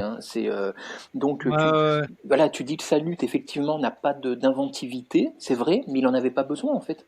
J'ai l'impression qu'il a pressuré ID, il l'a juste vidé de sa substance, il l'a empêché surtout de s'exprimer. Donc voilà, il a fait le job, il rebondit après sa défaite précédente, mais enfin moi c'est pas un combat qui m'a plu parce que c'était pas, comme tu dis, il y a pas de coup d'éclat, il y a pas de, c'était pas très exaltant à regarder. Mais en même temps, c'est un combat très intelligent de la part de Pitbull. Il gagne, donc il a eu raison de faire ça. Mais je le reverrai jamais. Et je pourrais pas le conseiller à quelqu'un. Ouais, non, franchement, je le trouve très très dur à regarder. Igué, il a vraiment ce problème latent, et on en reparlera tout à l'heure avec Brendan Allen, enfin pour d'autres raisons, mais Igué, il y a un potentiel, il y a un moment au tout début du deuxième round, je crois qu'il accélère un peu dans son striking, et il fait des dégâts, il frappe plus fort, il frappe plus dur, et tu vois que Pitbull n'apprécie pas, et après il revient tout de suite dans une stratégie d'occupation, de frappe, mais pas déployée à 100%. C'est un peu à l'image de sa carrière, quoi. C'est un mec, moi, tu vois, dans le live sur l'équipe, je vante son côté. Bah, en fait, le mec, c'est un peu tout faire, mais à un niveau un peu moyen, quoi. Et c'est dommage parce que je pense qu'il vaut mieux que ça, mais il ne le montre pas. Ouais, ouais, et en plus je me répète, mais je pense vraiment que Pitbull, c'est le style qu'il lui faut pas. Tu vois, Pitbull a à la fois le style qu'il lui faut pas, le gabarit qu'il lui faut pas, la puissance qu'il lui faut pas. Et en plus, j'ai eu l'impression, mais ça c'est vraiment, c'est un peu irrationnel, tu vois, mais que je sais pas, c'était pas son soir non plus, tu vois. Je l'ai pas trouvé inspiré du tout. Il a pas eu de coup d'éclat. Alors peut-être il n'en était pas capable, mais j'ai l'impression que Pitbull l'a éteint, en fait. Tu vois, voilà, Mm. il a rien montré, dès lors, Pitbull était dans sa zone et il a déroulé, voilà, sans trop en Bull faire. n'a rien montré non plus, en fait. C'est ça qui est Non, terrible. non, non, non, mais voilà, mais Enfin, est-ce rien de qu'il a, spécial, en tout cas. voilà, c'est ça, mais est-ce qu'il a rien montré parce qu'il n'en avait pas besoin, ou bien parce qu'il ne peut rien montrer de plus? Tu vois, ça, je sais pas, parce que Je pense qu'il y a un peu des deux. c'est possible, mais le combat en Ouais. lui-même, sans forcément projeter, c'était une soirée relativement tranquille pour lui. Mm. Parce que le Pitbull du Bellator, la dernière partie de son règne, on est vraiment sur un truc similaire à Adesanya, période Cannonier, Vettori, quoi. Mm. C'est-à-dire, en fonction de l'adversaire que j'ai, je me mets à 55%, je gagne un peu tous les rounds et basta. Et c'était un peu ça la fin de carrière de Pitbull au Bellator. Et là, de faire la même chose à l'UFC, déjà, d'une part, c'est risqué, mais en plus, est-ce qu'il en a vraiment la possibilité à 38 ans aujourd'hui? J'en sais rien. Toujours est-il que voilà, il remporte une victoire, mais c'est très largement insuffisant pour entrer dans des conversations intéressantes d'une KT qui vit très bien sans lui. Oui, non, non, bah, tu as tout dit. Bon bah comme on a des petits soucis de connexion avec Ori, on va enchaîner tous les deux, mon cher Lionel, et aller sur la grosse surprise de la soirée quand même. C'est Michael Johnson. Franchement quoi. Michael Johnson, Daniel Zellhuber, donc l'américain, le journeyman contre le mexicain talentueux on avait vu de belles choses de Zellhuber, on avait vu une activité, on avait vu des segments longs, on voit un bras arrière qui part vite, qui frappe fort. Ce qu'il avait fait à l'UFC Noche, souviens-toi, c'était dans la sphère où il avait fait un combat de très très belle facture. Je crois que c'était à l'UFC Noche, pardon, c'était pas dans la sphère, mais peu importe. Et là, bah, l'ombre de lui-même, quoi, en fait. C'était contre Francisco Prado, je me rappelle, et contre Giagos même, où vraiment on avait vu très très belles choses. Je te laisse reprendre le mic, Lionel, parce que je pense que tu exprimeras encore mieux la déception que moi je pourrais le faire. J'ai envie de faire comme Costa, en fait. Là, je vais aussi donner beaucoup de crédit à Michael Johnson, Ah bah Mikey, t'inquiète pas, on va lui rendre hommage. qui T'inquiète pas, vraiment, parce évidemment. que moi, il m'a étonné. Tu vois, je pensais pas revoir Costa à son niveau aujourd'hui, mais alors que dire de Michael Johnson? J'avais l'impression de revoir les mythes du Michael Johnson Prime, qui, pour les gens qui peut-être le connaissent pas, parce que c'est quand même un combattant, c'est un plus que vétéran désormais, ça n'a jamais été un combattant de génie, il n'a jamais tutoyé les sommets, mais par contre c'était un poison hyper dangereux qui frappait fort, et à sa grande époque, tu ne pouvais jamais parier contre Michael Johnson, parce que il était capable d'une dinguerie dans le bon sens du terme. Et on rappelle qu'il fait partie des gens quand même qui ont battu Dustin Poirier. Et il n'y en a pas beaucoup. Par KO. Par KO, qui plus est, absolument. Et hier, mais Johnson, j'ai dit, mais je sais pas, il a trouvé une cure de jouvence, je sais pas quoi. La manière dont il bougeait, la manière dont il connectait, il était précis, il avait le timing, il bougeait bien, il reculait bien, je sais pas, j'avais l'impression, je me disais, mais c'est son frère, son jumeau plus jeune, il a tout bien fait, et tu avais l'impression qu'il avait aussi de l'envie. Tu sais, ce qui n'était plus du tout le cas depuis plusieurs années.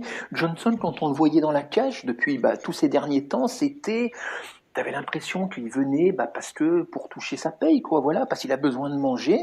Hier, j'ai retrouvé un combattant de MMA qui était mu par l'envie. Et si tu m'avais dit ça, mais alors là, vraiment, quasiment de tous les combats de la carte, c'était celui dont j'étais peut-être le plus sûr. Tu vois, tellement c'était, et je n'en revenais pas, tu vois. Et alors, tu vas peut-être parler plus de la performance de Zellhuber, mais pour moi, vraiment, j'insiste, c'est plus une grosse performance de Johnson qu'une contre-performance de Zellhuber. C'est comme ça que je l'ai ressenti, en tout cas. Je souscris. De toute façon, je mettrai toujours en avant les combattants protagonistes et qui déroutent les autres. Et ce combat-là en est un exemple parfait parce que moi, tu disais, il frappe fort, mais moi, c'est même pas ça que j'ai envie de dire de Johnson. C'est que moi, ce qui me choque, c'est qu'à 39 ans, frapper aussi vite, c'est du jamais vu, quoi. Enfin, je veux dire, la qualité qu'il a dans le déploiement de son bras arrière, de son jab, l'explosivité qu'il a aujourd'hui à 39 ans, c'est complètement hallucinant. Complètement hallucinant. Alors il y a des défauts, mais évidents, parce que sa garde, elle est en bas des genoux, parce que ses déplacements, ils sont bons, mais il a quand même une faculté quand il hésite à attaquer, à se mettre dans la garde de l'adversaire et tout. Mais en fait, justement, je pense qu'il y a certains déplacements déroutants, et vraiment le knockdown du deuxième round, il a anéanti Zellhuber, qui ne savait plus quoi faire. On avait vraiment le lapin devant les phares, quoi. De ce gars de dire, attends, je te mets une tête, j'ai des segments infinis, je suis une menthe religieuse, et la seule réponse qu'a eu Zellhuber dans le combat, c'est d'envoyer des middle. Des middle que Johnson, minute 1, il contrait.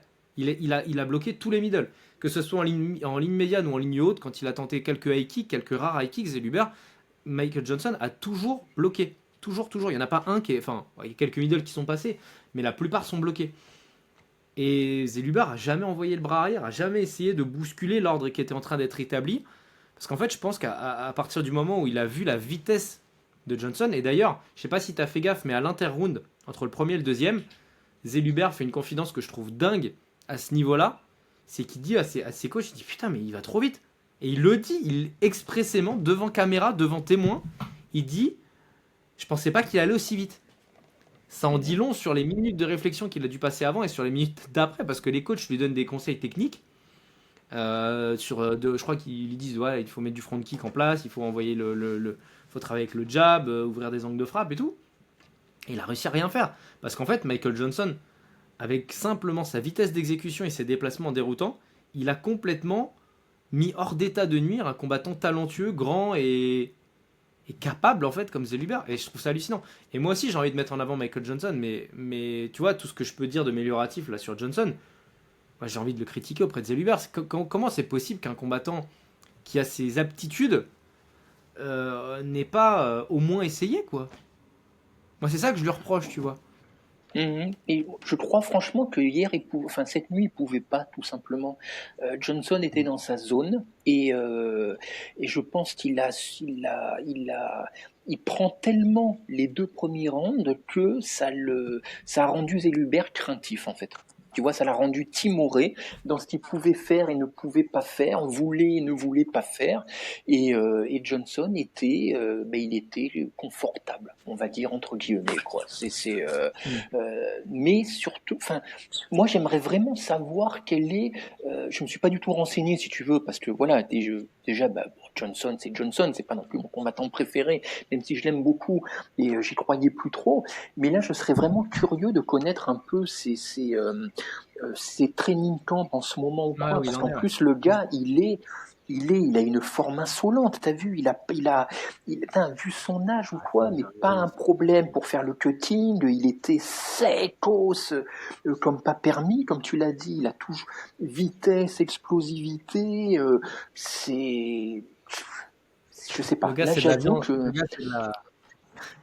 Le gars, c'est de la viande de grison, quoi. Il y a pas, y a ah ouais, pas un pet ah non, de. non, mais complètement, ah ouais, non, mais complètement, et pour autant, ça fait un peu penser, tu sais, on parlait de Holloway, je compare pas Holloway, hein, au niveau de la technique ou quoi, mais par contre, au niveau un peu du Ouais. physique et du style, des fois, de l'or, tu vois, c'est-à-dire le volume, la précision, et j'étouffe l'adversaire, voilà, donc, écoute, franchement, chapeau, Chapeau. chapeau. Chapeau, ouais, c'est clair. Respect éternel à Mikey Johnson, en effet, qui quand même est à 16-15 à l'UFC. C'est complètement dingo, hein. C'est un score de rugby. Son record à l'UFC est un score de rugby, quoi. Ça n'a aucun Ah, sens. c'est ouf. Ouais. Carrière démarrée d'ailleurs quelques mois avant Dustin Poirier, hein, d'ailleurs. On s'attendait aussi à un farewell tour pour Johnson, mais bon, quand tu gagnes comme ça, est-ce que tu as vraiment envie d'arrêter? Je suis pas sûr. Oh, ben, Un qui. Ouais. non, non, mais Johnson, là, il est parti pour 10 ans encore, hein. Ça y est, Ouais, c'est clair. Combat pour lequel Kyler Phillips, à mon avis, va faire des cauchemars pendant des semaines. Cet affrontement donc face à Vinicius Oliveira chez les plumes pour les moins de 66 kilos, le 12e mondial contre le 15e mondial. Je vais vous laisser la main parce que moi franchement j'ai aucune note, j'ai fait un refus de note, j'ai rien à expliquer de ce combat-là. C'était Kyler Phillips contre Jin dans Tekken, le mec fait des mouvements de capoeira, je ne comprends pas ce gars, je le trouve à la fois nul mais brillant en même temps. J'ai beaucoup de mal à comprendre un peu ce qu'est ce mec-là et je pense que je suis pas le seul. Euh, et euh, il y a une qualité, il y a un physique et un athlétisme qui est hallucinant, mais il y a des aptitudes et une compétence MMA que je trouve très déroutante, très déroutante.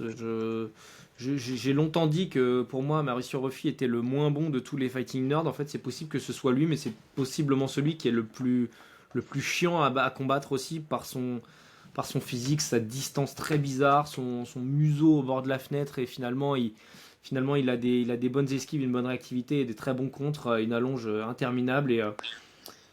Ce combat promettait beaucoup et j'en suis à la fois satisfait et déçu. Enfin, je sais pas, je suis je suis très tiraillé, donc en fait je vais te laisser parler Lionel et Ori qui nous a retrouvé s'il peut en parler aussi, nous dire ce qu'il pense de tout ça, mais c'est ouais, très très bizarre. oh bah si Ori Vas-y veut prendre Lionel. la parole, j'ai beaucoup parlé là. Si jamais Ori est, Est-ce que Ori peut prendre la parole déjà? bah écoute, qu'il On n'hésite t'entend pas pas. à me la couper la parole. Voilà. Voilà, si jamais il peut. Moi, c'est un combat que j'attendais énormément. C'était limite après le main event, mon combat référence de la soirée, et j'ai été mais hyper déçu. Mais vraiment, j'ai trouvé ce combat affreux parce que j'ai vu, je sais même pas comme toi en fait qu'en dire de ce fight tellement c'était n'importe quoi. D'un côté tu as un Oliveira qui combat comme on ne devrait pas combattre, main ballante, sans garde, son footwork je le comprends pas. Tu te dis mais tu as du mal à croire que ce soit un combattant professionnel et pourtant ça marche parce que effectivement comme tu l'as très bien indiqué, il a un côté déroutant et efficace aussi, parce que ça fonctionne. Mais Ouais. j'en j'en veux un petit peu, alors j'ai pas à lui en vouloir, hein, bien sûr, il doit être d'autant plus déçu que moi, mais j'en veux un petit peu à Phillips aussi, tu vois, j'attendais un peu mieux de lui, c'est-à-dire il fait un très bon premier round, et t'as l'impression qu'après il s'est éteint lui aussi, que le style déroutant pour le moins de Vinicius l'a complètement fait sortir de son game, mais le souci c'est que moi j'ai vu un Phillips qui a montré ses limites, pour moi en fait les deux ont montré leurs limites, parce que Oliveira, il a certes un style déroutant qui peut marcher, mais je suis désolé, dès que ça va monter en gamme, il va peut-être me faire mentir, hein, mais qui va trouver quelqu'un qui saura trouver la distance avec précision, il va se faire foutre en l'air. Parce que ça peut pas, tu ne peux pas durer. Tu peux pas durer avec cette garde, avec ce footwork complètement loufoque dans un top 10 ou pire encore dans un top 5 ou juste face à quelqu'un qui est mesuré en fait, tu vois. On sait que la transitivité n'existe pas en MMA, on est tout à fait d'accord ou quoi, mais je vais quand même m'autoriser à faire une petite comparaison, sachant par le jeu des 6 degrés de séparation, Vinicius Oliveira a été mis KO, je crois que c'est sa dernière défaite d'ailleurs, par Ali Taleb. Ali Taleb qui vient d'être battu par Taylor Lapillus au PFL il y a une semaine ou deux. Tu vois le combat Lapillus-Taleb, pour moi les deux mettent une danse aujourd'hui au Oliveira qu'on a vu hier, vraiment, parce que les deux seraient, ils sont attentifs dans le bon sens du terme, ils sauraient construire un combat qui fait qu'Oliveira au bout d'un moment exploserait, sauf le key punch bien sûr, un coup qui peut passer. Et moi là où j'ai été déçu par Philippe, c'est que Philippe hier a été incapable de s'adapter. J'ai pas compris en fait, tu vois, j'ai pas compris que Philippe sorte à ce point de son fight après le round 1. Aucun changement de niveau, aucune tentative. Au bout d'un moment, il s'est mis à courir. Son footwork s'est mué en footing, vraiment. Il a plus donné un seul coup. Il faisait que fuir. Il tournait autour de la cage avec un Oliveira qui faisait ses mouvements de bras bizarres. Enfin, t'avais l'impression que c'était paradoxalement. On parle de l'UFC, on parle de 2 combattants rankés dans les top 15, donc parmi les meilleurs combattants du monde, qui font partie du 1% des 1%, et il donnait l'impression de 2 gars qui s'étaient jamais battus. C'était extrêmement troublant. Et moi, je comprenais pas ce que j'étais en train de voir en fait. Voilà, et pour moi ça a été. Philippe, c'est hyper fort sur les fondamentaux en plus. C'est ça qui est d'autant plus bizarre, quoi. Normalement, il est censé avoir la réponse, quoi. Exactement, mais je sais pas, ou alors il a peut-être implosé mentalement, tu vois. Mais moi j'avais vraiment, quand tu vois ce mec au round 2 et surtout vers la fin du round 3, t'as l'impression d'un gars qui a pas envie d'être là en fait, qui a plus envie d'être là. Donc je sais pas, extrêmement dérouté, vraiment. En même temps, comme je te disais par message tout à l'heure, c'est que le gars, déjà, c'est impossible de trouver un sparring à Vinicius Oliveira parce que personne ne combat comme lui, donc c'est difficile de se préparer contre un mec comme ça. Et malgré le premier round où il le surdomine, quand tu vois comment l'autre il réagit comme un moine Shaolin, je te dis à faire vraiment, mais c'est Tekken avec ses mouvements de bras, t'as l'impression qu'il va partir en capoeira, le mec, mais c'est pas possible. Je pense qu'à un moment donné, le mec il doit se dire, mais qu'est-ce que je fous là contre un mec comme ça? Et quand il instaure, en fait, quand il arrive à te sortir de ta concentration, c'est là que Vinicius Oliveira te pique et te sort de ton état normal et ne t'y remet jamais, quoi. Il est vraiment bizarre et déroutant. Je pense que c'est extrêmement chiant de se préparer contre un mec comme ça quand même. Si t'as pas le truc du counter, si t'es pas un counter puncher, ça peut vite être dur quand même, hein. Je suis tout à fait d'accord, mais on parle de l'UFC. C'est l'élite de l'élite, les raréfiés. Donc Philippe, c'est censé, à son niveau, avoir les armes pour répondre. Il est censé avoir un plan B, un plan C. Il est censé s'adapter. Et je n'ai rien vu de tout ça hier. Donc ça me pose aussi question quant à la suite. Tu le mets contre O'Malley, Vinicius Oliveira, je suis pas sûr qu'il fasse 5 minutes. Hein. Ah non, mais c'est même certain. L'autre il va pencher les bras, il va partir en coupé décalé. O'Malley il va lui mettre un bras arrière, ça va être fini, bonsoir. Enfin bref, c'est comme ça. Mais c'est vrai que c'est une déception, c'est un combat qui est assez dur à visionner, à comprendre et à analyser. Et parfois, en fait, il n'y a pas d'analyse, c'est tout, c'est comme ça. Marvin Vettori, Brandon Allen, ce combat bizarre aussi, un peu placé très tôt dans la soirée, numéro 10 contre le numéro 11, qui a le bénéfice d'être le Fight of the Night. Bon, écoute. Non mais stop. Je préfère pas commenter. Je donne l'info, je commente pas. Mais vas-y, toi, commente si tu veux. C'est juste que voilà, moi, je vais être en colère. Ah non, mais il n'y a absolument rien à dire. Fight of the Night, mais Dieu sait que c'était pas une soirée grandiose, mais sachons raison garder. C'est clair. Surtout qu'en plus, je veux dire, même si ça avait été nul, j'aurais donné le Fight of the Night à Poirier juste pour la. Mais bien sûr, mais évidemment. Le remerciement, tu lui apportes le bill et tu lui mets le petit pourboire de 50K là comme ça pour le mettre bien. Enfin, service rendu. Ne serait-ce que les 2 premiers rounds de Poirier Holloway étaient au-dessus de tout ce combat, donc je sais pas, je comprends pas. Et le round 1 dit beaucoup du combat, d'ailleurs je trouve, parce qu'en fait en 3 minutes tu as tout analysé. Vettori, ça a jamais été un très bon combattant, mais par contre, c'était une muraille. Bah, le Mm. mec, premier direct du combat, t'as son nez qui saigne. Je l'ai jamais vu aussi poreux, enfin poreux, oui, mais je l'ai jamais vu aussi ébranlé sur des frappes, alors qu'on parle de Brendan Allen, on parle pas de Nassourdine, tu vois. Je l'ai jamais vu aussi facilement se mettre au sol qu'au premier round, par exemple sur le single leg qui devient double, et sur la projection, Brendan Allen arrive à mettre avec une facilité assez déconcertante un mec dont la lutte est une référence quand même en la personne de Vettori. Mais dans le même temps, Vettori, en fait, il était meilleur en striking, enfin en anglaise notamment, il a fait des progrès. Allen, quand tu vois le début du combat où il est totalement dans la maîtrise, et ben il arrive à. C'est l'histoire de sa carrière à l'UFC. Il arrive à perdre une situation dans laquelle il est avantagé pour au final subir des dégâts en ground and pound alors qu'il est fort au sol. Ça revient debout. Vettori, il lui met des crosses du bras arrière. Et ben Allen, au lieu de se déplacer latéralement, il continue d'avancer vers lui, à envoyer un jab qui part au niveau du haut du pectoral, donc qui n'a absolument aucun intérêt. Il reprend des gouaches, il retourne, il fait exactement la même chose. C'est un combat décousu entre deux combattants très moyens. Voilà mon constat. Alors très moyen, t'es un petit peu dur, mais le fait est que c'est un Moyen. peu le genre de combat où tu te dis qu'il y a un peu de perdants, effectivement, parce que Vettori, il y est plus. Tu vois, vraiment, moi, j'attendais de voir, parce qu'il avait un discours durant cette Fight Week qui pouvait laisser penser et faire croire que, mais en fait, non, tu vois juste qu'il y est plus. Et moi, ce qui m'a frappé notamment, c'est là où tu vois que bah, la discipline évolue, les temps changent. Tu te rappelles Vettori, il y a encore, quand il avait affronté Adesanya, ça remonte à quoi 2000, c'est pas très très vieux, 2020, 2021. Vettori, ça faisait partie, c'était un monstre. Ça faisait partie des mecs les plus balèzes de la KT. Hier, contre Allen, il faisait presque frêle. J'en rajoute, tu vois, mais Ouais, aujourd'hui, ouais, je capte. tu vois, il a même plus ça. Donc, en fait, il n'a plus aucun avantage. Il vieillit. Tu sens qu'il a plus d'inspiration. Et je l'ai trouvé effectivement cette nuit très rapidement. Il s'est mis à subir, en fait. Il s'est mis à subir. Et Ori indiquait qu'il était très unidimensionnel en preview. Moi, je trouvais qu'il était un petit peu dur, mais en fait, force est de constater qu'aujourd'hui, oui, il est. Il est Le devenu. combat là, ouais, il est devenu absolument. Mais effectivement, je suis aussi d'accord avec toi. Moi, Allen, je l'ai beaucoup défendu en podcast, j'y croyais beaucoup.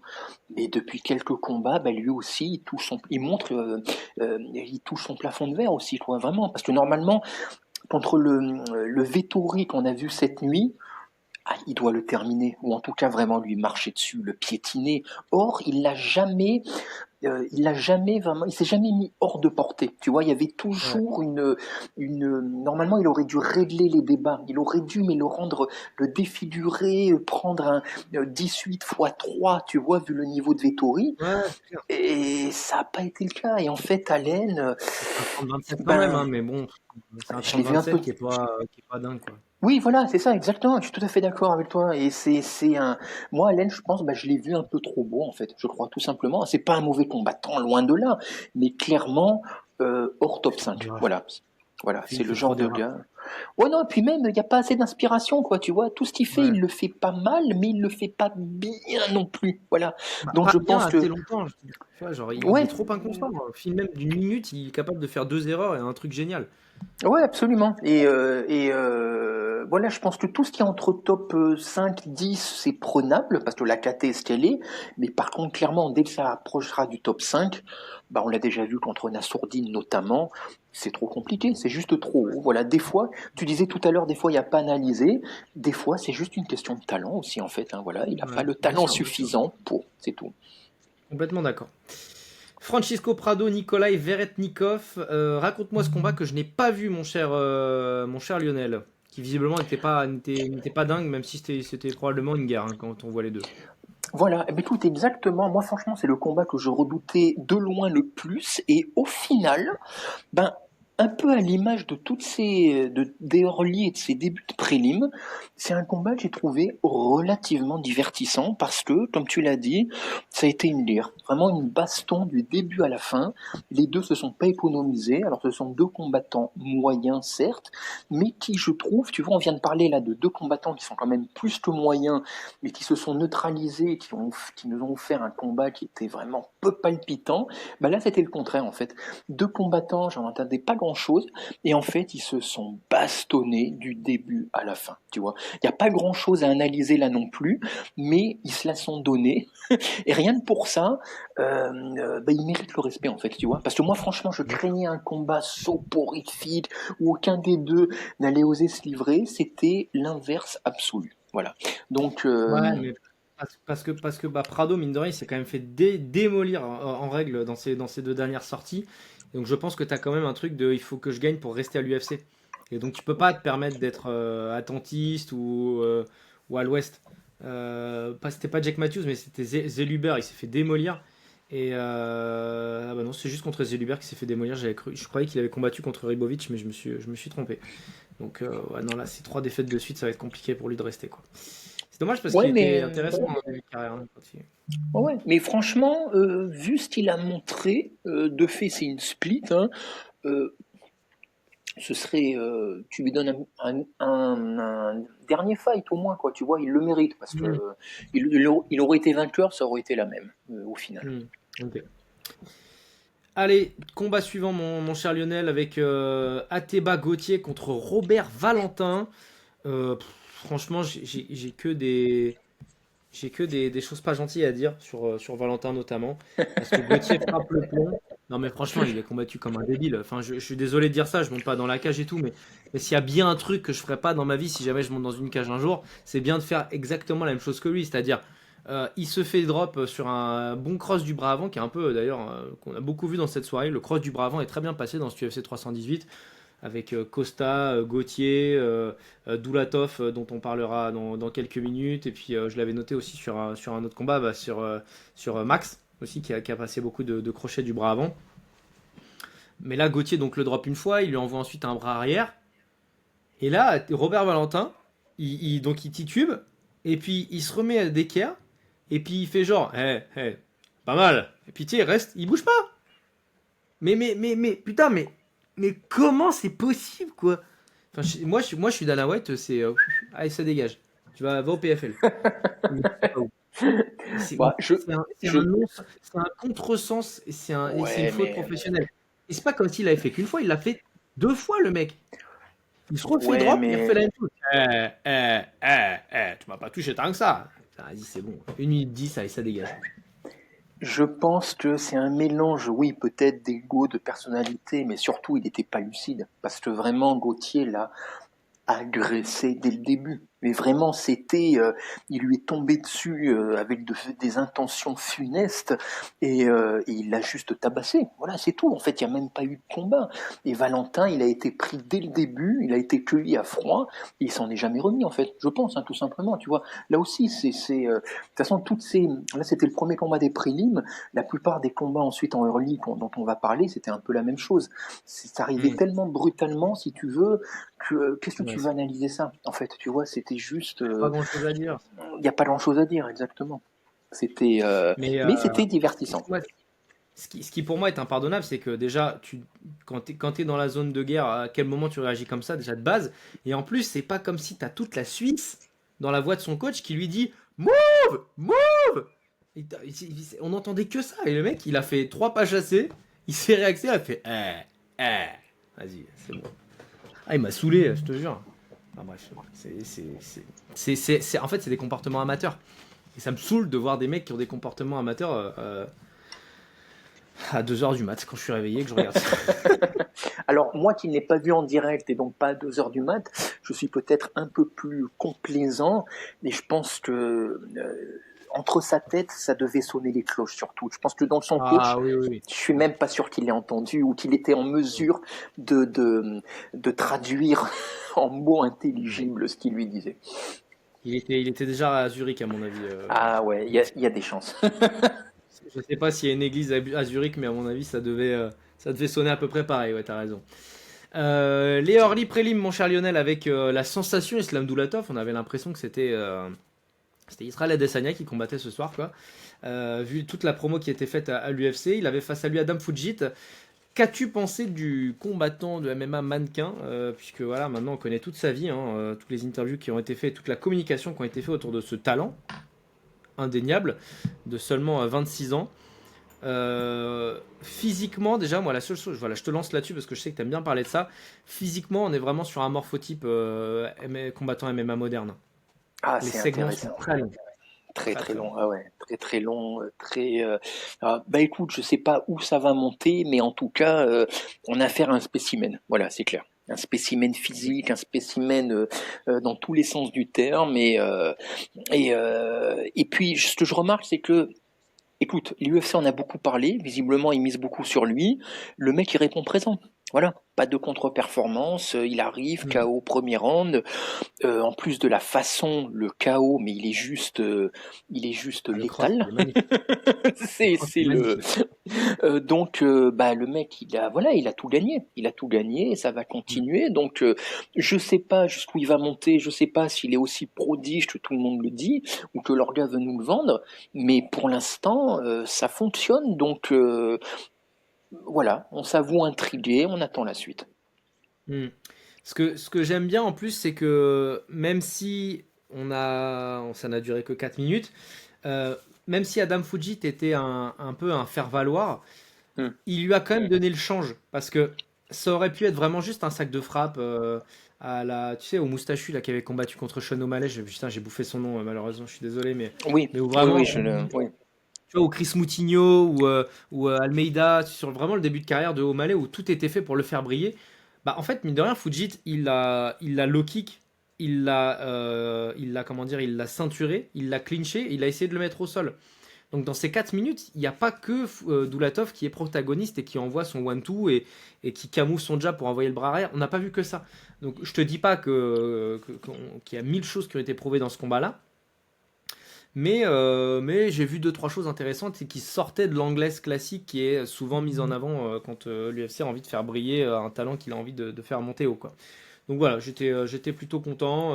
La performance est un peu toutes les cases ont été cochées en fait dans cette soirée, quoi, pour Oui, lui. absolument. Non, mais absolument, t'as tout dit. Tu vois, il y a une séquence notamment sur le clinch où Fujit est pas mal placé.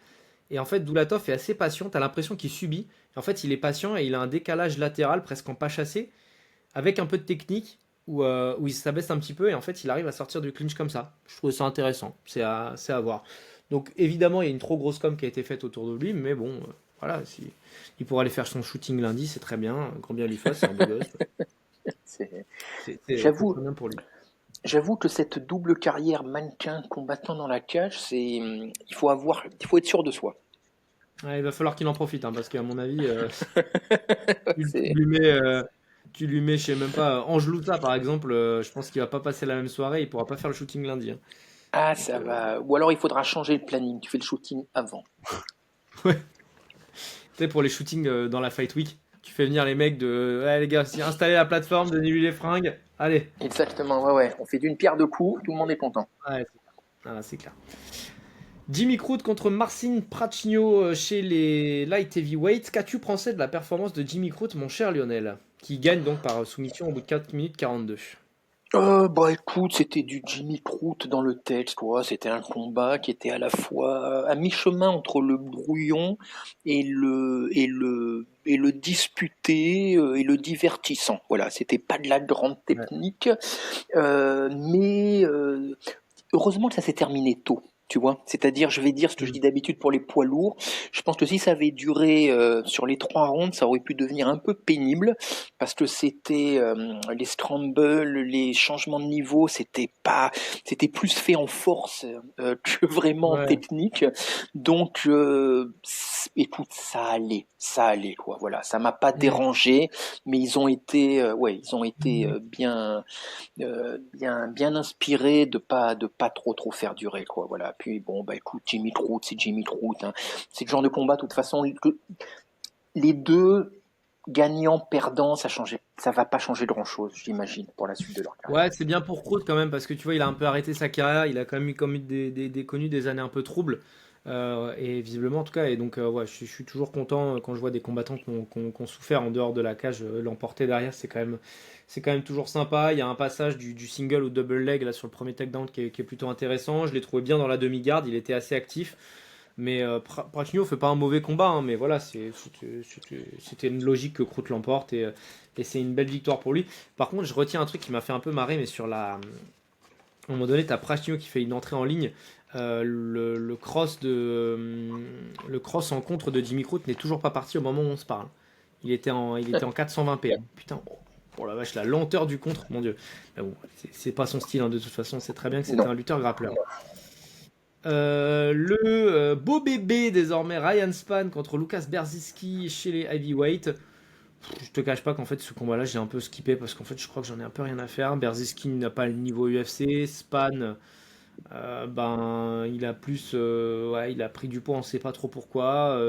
Son tatouage pectoral est une magnifique promo pour le nouveau film de Warner sur le nouveau Spider-Man, sur le nouveau Superman. Voilà. Étranglement, guillotine, c'était plutôt bien calé. Tout ça est fait en force et de manière peu orthodoxe et peu technique. Je me fiche un peu de cette victoire malheureusement. Alors que j'y ai cru pendant un temps, hein, Light Heavyweight. Hein. Je t'ai dit pas cru non plus sur un top 5, mais je me disais ça peut être un combattant solide. Donc là, de le Ouais, voir non, en non, heavyweight. non. Ouais, non, mais tu as tout dit. Mais disons que c'est toujours mieux de remporter un combat que de le perdre. Voilà. Donc, il a fait le job. Ah ouais, C'est, abonnez-vous. Hein. hein, hein. Oh, s'il Abonnez-vous. Hein. faut. Abonnez-vous. Voilà. Si Analyse Team. je vais lancer une chaîne de motivation, une chaîne de développement personnel. Et voilà. Ça Donc, s'appellera la palissade. c'est non, non, bah donc écoute, il a gagné au moins le droit de rester dans l'orga. Voilà. Voilà. Après Span, déjà qu'on avait des doutes en light heavyweight, qu'est-ce que tu veux qu'il fasse en poids lourd? Qu'est-ce que tu veux qu'il fasse tout court en fait finalement? C'est Un peu dingue.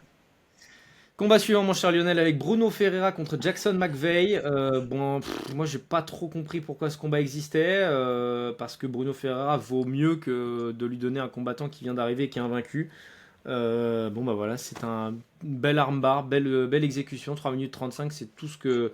C'est déjà bien cher payé pour McVeigh, parce que même si c'est pas un mauvais combattant, pour l'instant, il est plus connu pour être le sosie de Jared Leto qu'autre chose. Donc voilà, je suis pas du tout étonné de la victoire de Bruno Ferreira, qui, de mon point de vue, ne méritait pas d'avoir un combattant, d'être le combattant qui ouvre l'accès à un nouveau combattant. C'est un combattant qui vaut mieux que ça. Pour moi, je ne vais pas dire que c'est un bordure top 15, mais c'est entre la 15e et la 22e place peut-être des moyens, des moyens à l'UFC.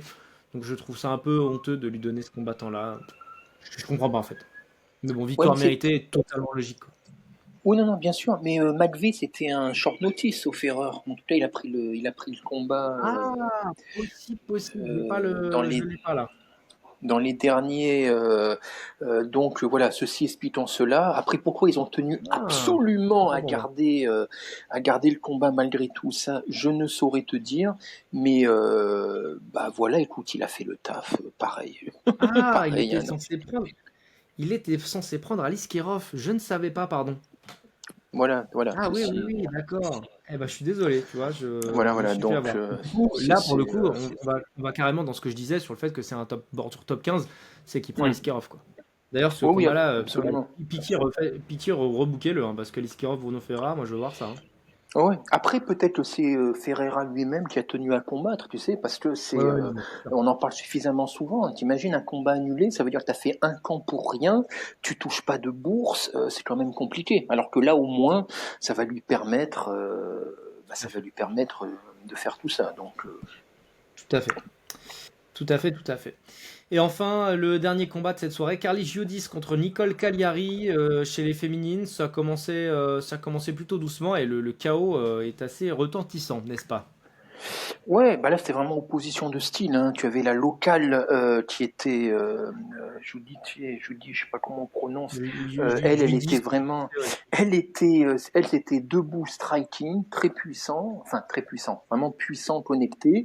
La brésilienne, dès qu'elle pouvait, elle tentait de l'amener au sol avec plus ou moins de bonheur, mais très rapidement, on a vu que moi, je pensais que ça allait au bout parce que ça m'a un peu surpris. C'est sur un coup de genou vraiment réflexe, mais de toute façon, Judith était en train de la dépecer, vraiment de lui faire mal Oui, parce non, qu'elle était, c'est donc à la limite, ça s'est terminé plus tôt que prévu, mais le résultat n'aurait pas changé. je suis complètement d'accord avec ça, mon cher Lionel. Bon bah voilà, du coup, vu qu'on n'est pas sur le débrief du main event, et bah, j'ai envie de dire que le podcast se termine.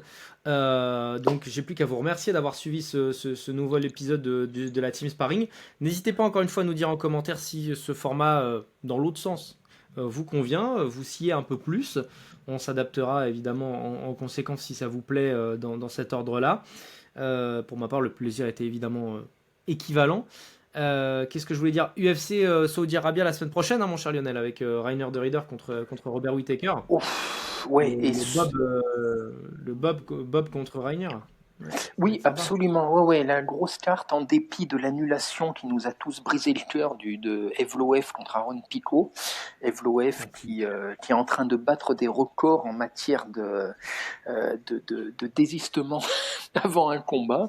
C'est Donc, 9 ou 11, je sais plus, c'est dingo. ouais, absolument. Ouais, il a été booké 20 fois à l'UFC, il a combattu 9 fois. Et 11 annulations. Donc, et j'en Dingo. parlais. Non, mais comme quoi. Evloev, c'est un combattant qui est assez mystérieux et donc on ne sait pas trop comment il s'entraîne exactement. Mais j'ai l'impression, ça c'est vraiment une théorie personnelle, mais tu as vu le physique le physique absolu de super-héros qu'il a, mais ça a un prix parce qu'il s'inflige des séances de mammouth et plus ceci couplé avec une diète hardcore, j'ai l'impression que le corps il lâche quoi, plus souvent qu'à son tour. Donc il aura peut-être des choses à changer parce que s'il veut durer dans sa discipline, pour l'instant, c'est pas le bon chemin qu'il prend. Imagine, parce que au-delà, il a beaucoup de haters vu sa personnalité, etc. Mais j'ai vu aussi des commentaires passés qui disaient justement, il aurait dû avoir son title shot, hein, ça fait déjà un moment. Mais imagine aujourd'hui, ce type-là est champion. On aurait un champion qui disputerait un combat tous les 2 ans. Entre les blessures, les annulations, c'est compliqué. C'est compliqué. Pas possible. Ça justifie beaucoup du fait que l'UFC lui tourne le dos aujourd'hui. C'est fort. Oui, ça n'aide pas en tout cas, effectivement. Ça n'aide pas en tout cas. À noter quand même la présence de Marcus Bouchecha dans cette carte aussi de l'UFC Arabie Saoudite, donc le transfuge du One, qui est un grappleur incroyable. Donc de l'avoir à l'UFC dans le roster, c'est très intéressant. Moi j'ai très très envie de voir ça. Il va falloir qu'il aille vite parce qu'il a quand même 35 ans. Mais il peut faire office pas d'épouvantail, hein, mais de sensation assez vite, je pense, Bouchecha. Parce que bon, vu la catégorie des articles des poids lourds, tu peux le faire monter très très vite. Hein. Là, tu lui donnes Martin Boudaï qui a 5 minutes de cardio entre la sortie du vestiaire et l'arrivée dans la cage, et après il a déjà plus d'énergie. Ça peut être cool. Ça peut être cool de le voir gagner, je l'espère en tout cas, parce que les poids lourds en ont bien besoin. On a quelques combattants intéressants aussi. Hein, le retour d'Ibo Aslan que je vais surveiller, le Turc qui frappe, qui hits like truck, même s'il a perdu contre Kutelaba la dernière fois. Tabata Ricci qui est de retour, hein, on l'adore. Et puis Damon Blackshear qui est toujours à surveiller. Le Carlos Leal, Muslim Sadirov est pas mal. Voilà, après, moi, Almabayev, j'ai envie de le revoir aussi. Patrian qui combat, et puis le main event également. Bon, mon cher Lionel, si t'as pas de mot de la fin, je vais dire merci à tout le monde. Hein. Merci à toi. Et puis on se dit à très bientôt pour de nouvelles aventures MMA et boxe. Salut à tous, ciao.